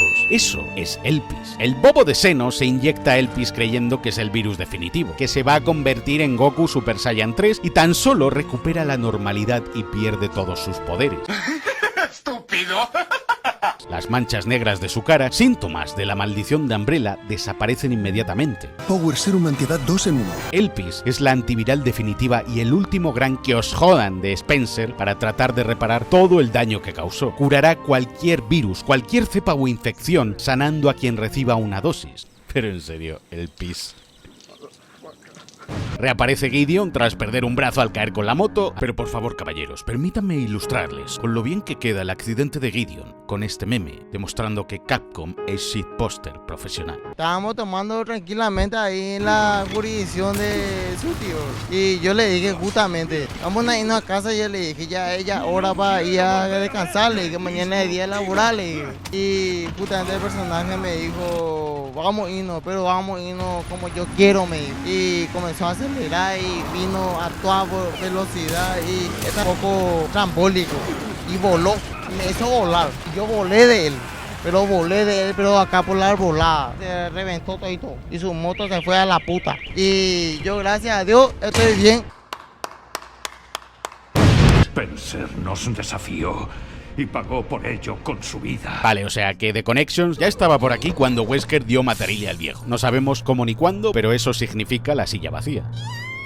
Aunque bueno, en esta saga nunca se muere del todo. Tú no eres más que una imitación. Te copias de Wesker. Mañana lo sube Zeno. Me parece clavado a ti. ¿Es este? Un poquito sí. Seguramente Zeno tenga parte del ADN de Wesker, o más bien sea una réplica o intento de clon de este, que jamás llegó a ser tan bueno como el original y se parece en algo a Krauser. No puede vencerme. Creo que él sí. Ambos luchan con Leon, pero es otro personaje quien los acaba matando. En el caso de Krauser, Ada.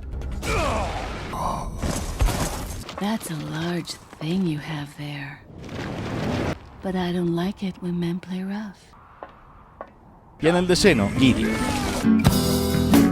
Gideon, en vez de regenerarse, ha venido andando hasta aquí herido para regenerar su brazo justo ahora y le corta la cabeza a Zeno con su brazo tentáculo hentai, que recuerda al que usaba Nemesis durante sus últimos momentos. Además, el Doctor conserva toda su inteligencia y capacidades, por lo que seguramente él mismo se inyectó la versión Pro de su propia cepa, y la obtenida tras investigar a fondo la maldición de Umbrella. Por cierto, su pequeño tentáculo hentai tiene más bracitos pequeños que dan todo el asco. Gracias. Oh, ya está. Pero aunque sea otaku, mola bastante. Gideon activa el protocolo de autodestrucción, todo se va a la mierda y lo que realmente me perturba es que todas esas bolas amarillas que cubren las paredes de esta sala son fetos y copias de Grace, bebés que mueren aplastados o explotados al destruirse esta sala. Grande Resident Evil. Madre, tú tal vez no podrás, yo soy Capcom. Carajo. Se enfrenta a Gideon, que solo es un fan acérrimo de Spencer, que cree que su legado vivirá a través de él. Tiene la mayoría de los virus dentro de sí. Su investigación es para poder controlar todos esos virus, adquiriendo su poder, pero sin perder su conciencia ni su intelecto, lo que él más valora en el mundo. El virus Tyrant lo hace fuerte y pálido de piel, y lo aumenta de tamaño. Yo no sé los demás qué dirán, pero a mí me gustan grandes. El virus Golgotha le muta las extremidades y los ojos. Con el virus TG tira los rayos eléctricos que también tiraban Morpheus Duval, o la mutación de Pierce Nivans en la sexta entrega. O eso, o es un maldito Uchiha y domina el arte del Chidori. Un Uroboros, similar a las plagas, le vuela la cabeza a Zeno y finalmente adopta su forma final de Némesis a causa del daño recibido y para derrotar a Leon. Víctor quería curar el mundo con el PIS para quedar como el único sobrehumano de toda la población. Leon puede hacer parry a los cohetes de Gideon en el combate final cuando este nos dispara con el RPG. Al hacerlo, podemos cogerlo nosotros y usarlo contra él. Pero no podemos hacer parries a los coches que nos lanza Mr. X. ¡Es una mierda! ¡Es la mayor mierda que he visto en toda mi vida! Lo reventamos y entrará en su segunda fase. Un Némesis. Exacto. Gideon es un Némesis, como dije, y su enfrentamiento final es similar al de Resident Evil 3 Remake, con puntos débiles a los que debemos disparar hasta que... Esta vez no te vas a levantar. ¡Pum! Bueno, y el girito que hace Leon con Requiem en plan revolveróselo de Metal Gear, es el puto amo. Cuando Leon mata a Gideon con la Magnum, es un guiño a lo que hacía Jill al final del Resident Evil 3 original cuando mataba a Nemesis con la Magnum, y como hace ahora Leon.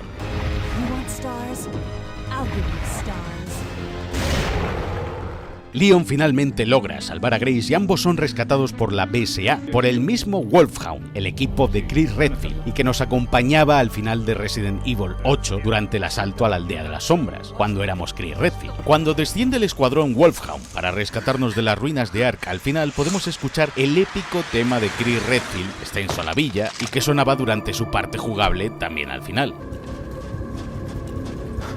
Tengo un mensaje del Capitán Redfield. Bueno, en el 7 también le rescataba a Chris Redfield al final. Habría sido más fácil si Chris hubiera llegado antes. Mira, ojalá Resident Evil 10 con Leon y Chris Redfield a la par como personajes jugables repartiendo testosterona y hostias a partes iguales. El soldado que se acerca a Grace para ofrecerle café se parece al modelo de Chris Redfield al final del 7.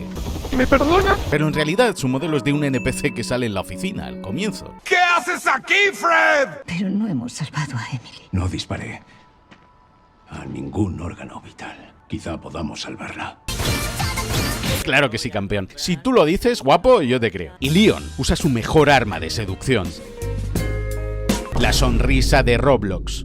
Denunciadito. Tras hablar con Grace, vemos que Leon se quita los guantes y se pone un anillo en su mano izquierda, que es donde se suele poner el anillo de compromiso, porque está casado con su trabajo. A lo mejor con Ada, o con Hannigan del 4, o con Chris Redfield. Aunque Sherry lleva otro anillo en el meñique, porque el anular lo tiene ya completamente infectado. Este anillo podría ser una promesa, un anillo familiar como el que tiene Sherry en recuerdo a lo que vivieron en Raccoon City, y para estar el uno para el otro cuando el momento llegase. Leon solo se lo pone al final tras curarse la mano porque él tenía toda la mano necrosada ya. Pero con quién está casado es algo que solo puede responder Capcom. Si miramos bajo la máscara de los agentes de la BSA que pasan junto a Leon, veremos que están infectados, o eso que han activado el modo noche. Un recordatorio al zombie de la BSA que Chris encontraba al regresar al helicóptero con Mia al final del 8. El canal de noticias que narra lo acontecido es la NTS, el mismo que aparecía en Resident Evil Revelations 1 y 2, y tras la reportera vemos a los agentes de la BSA vigilando estrechamente el cordón policial. Emily es rescatada del centro para pacientes de la Crisálida, que era el monstruo en el que se transformó, y Grace vuelve a su trabajo en el FBI. De hecho, le estoy enseñando a leer. En las fotos de su escritorio vemos como tras recibir una dosis de Elpis, Emily ya no tiene cataratas ni es ciega. Es solo una niña normal que es adoptada por Grace, quien ya no está sola en este mundo. ¡Ya puedo ver! ¡Puedo luchar! Al final se puede ver el número de Leon en el teléfono de Grace, cuyo prefijo es 266, la región de Lesoto, al sur de África. Otra pista de un futuro remake de Resident Evil 5. ¿Y el informe? Lo siento. El informe estará disponible en el menú para que lo leamos, con más de 60 páginas redactadas por Grace narrando todo lo acontecido durante Requiem.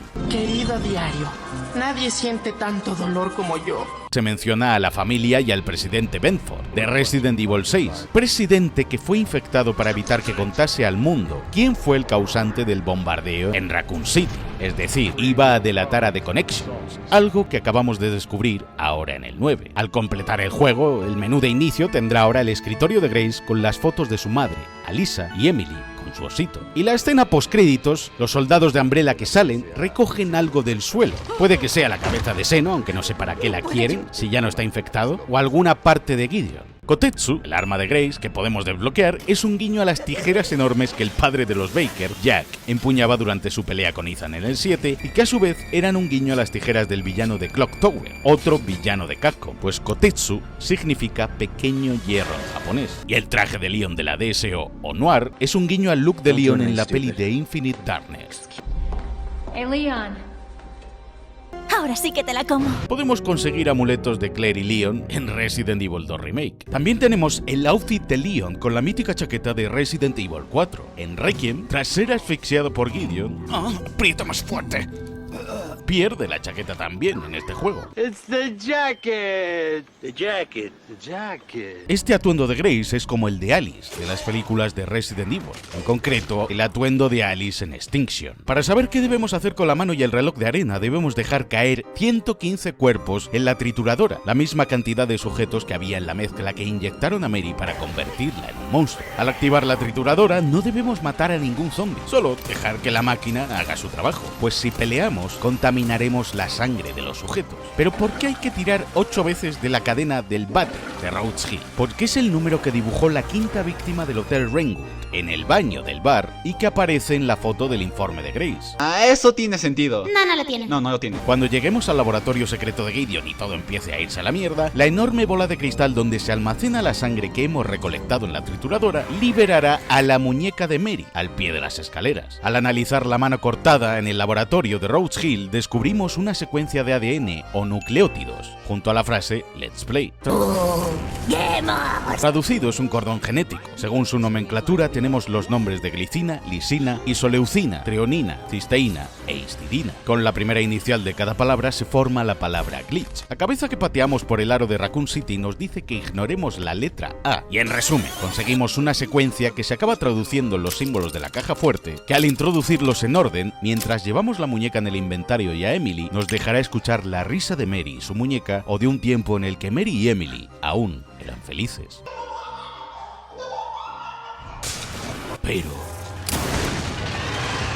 esta novena entrega de Resident Evil 9 no es solo un requiem en memoria de los fallecidos, sino el descanso de dos personajes que llevan toda su vida culpándose y sufriendo por un pasado que los persigue y que los sigue torturando a día de hoy. Lo siento, papá.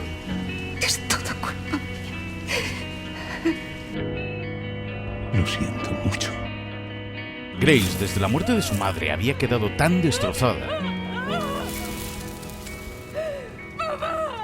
que solo vivía por y para su trabajo. Admiraba a Lisa profundamente y quería ser como ella. Grace, tú eres mi gran esperanza. Nunca lo olvides. Te quiero, mamá. Pero era incapaz de acercarse a los demás. Era muy insegura. ¿Por qué? Y desde entonces se aislaba del resto para evitar que alguien más muriese por su culpa. Pero acaba llevándose consigo a Emily, una niña a la que ve incluso más frágil que a ella misma en un lugar tan horrible como Rhodes Hill. ¿Y si te llevo en brazos? Y a quien quiere proteger a toda costa para evitar que Emily siga sufriendo como hace ella. Saldremos de aquí, Emily. Te mantendré a salvo. Vale. Terminando esta entrega con un nuevo amigo llamado Leon y con una hija adoptiva, pues Grace ya no está sola, ni lo estará nunca más. Leon, en cambio, aunque han pasado 28 largos años, por dentro aún sigue encerrado en aquella comisaría. ¿Estás ahí, Leon? Sí, aquí estoy. ¿Estás bien? Castigándose por todos aquellos errores y cosas que no pudo hacer. Requiem lo obliga a enfrentarse a su pasado, pero no para luchar contra esos fantasmas,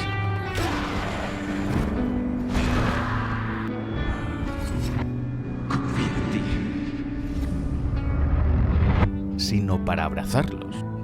Aceptar que no fue culpa suya, solo era un novato. ¿Eres policía? Sí, Leon Kennedy. ¿Y tú? Claire Redfield. Me alegro de encontrarte. No sé qué pensar de todo esto. Y que ojalá hubiese sabido cómo parar y lidiar con todo aquello, como luego ha hecho en incontables ocasiones, pero aquel día no pudo.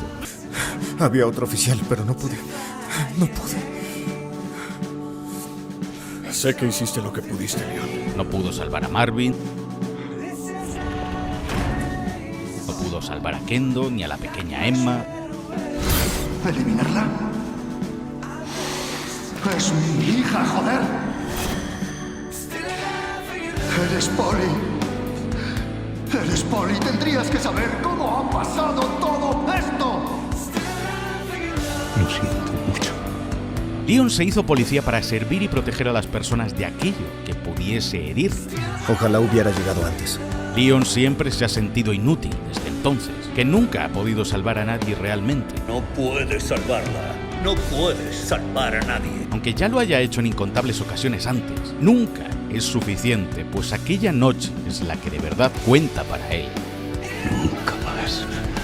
Pero este viejo león herido encuentra un cachorro en el que ve reflejado al joven que una vez fue y todas aquellas cosas buenas en las que Leon una vez creyó. Ve al novato en su primer día, mucho antes de ser el hombre con barba y canas que apenas reconoce ya en el espejo y que de algún modo también somos nosotros mismos, quienes nunca lo hemos dejado de acompañar en este viaje, incluso cuando esas arrugas tan solo eran polígonos. Resident Evil 2, Resident Evil 4, 6 y ahora 9. 28 años que hemos vivido junto a él. Así que Grace es quien logra salvar realmente al papucho, porque haciendo honor a su cometido le devuelve la esperanza. Y Leon siente que por fin está salvando a alguien. No pienso abandonarte. Me quedaré contigo. No importa cuántas veces lo tumben, lo hieran o por muy en la mierda que esté, siempre se levanta una y otra vez sin importar cuánto pese en el pasado o los años. Arriba. Porque eso es lo que define a Leon S. Kennedy, el no colgar la placa ni la pistola hasta que la misión ha terminado. Oiga, lugarteniente Branagh. Aquí Kennedy. A la orden. Requiem cierra ambos capítulos y las heridas de ambos personajes para convertirlas en cicatrices, para que puedan seguir adelante sin olvidar de dónde vienen ni hacia dónde van. Ojalá hubiera llegado antes. Estás aquí ahora, Leon, es lo que importa. ¿Estás ahí, Leon? Sí, aquí estoy.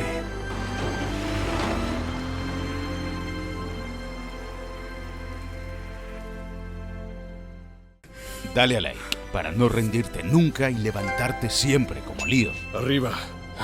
Y suscríbete si quieres que el próximo vídeo sea el de Resident Evil 7. Muchísimas gracias por los 4 millones de suscriptores, chicos. De verdad, sois los mejores. Vamos a por los 10.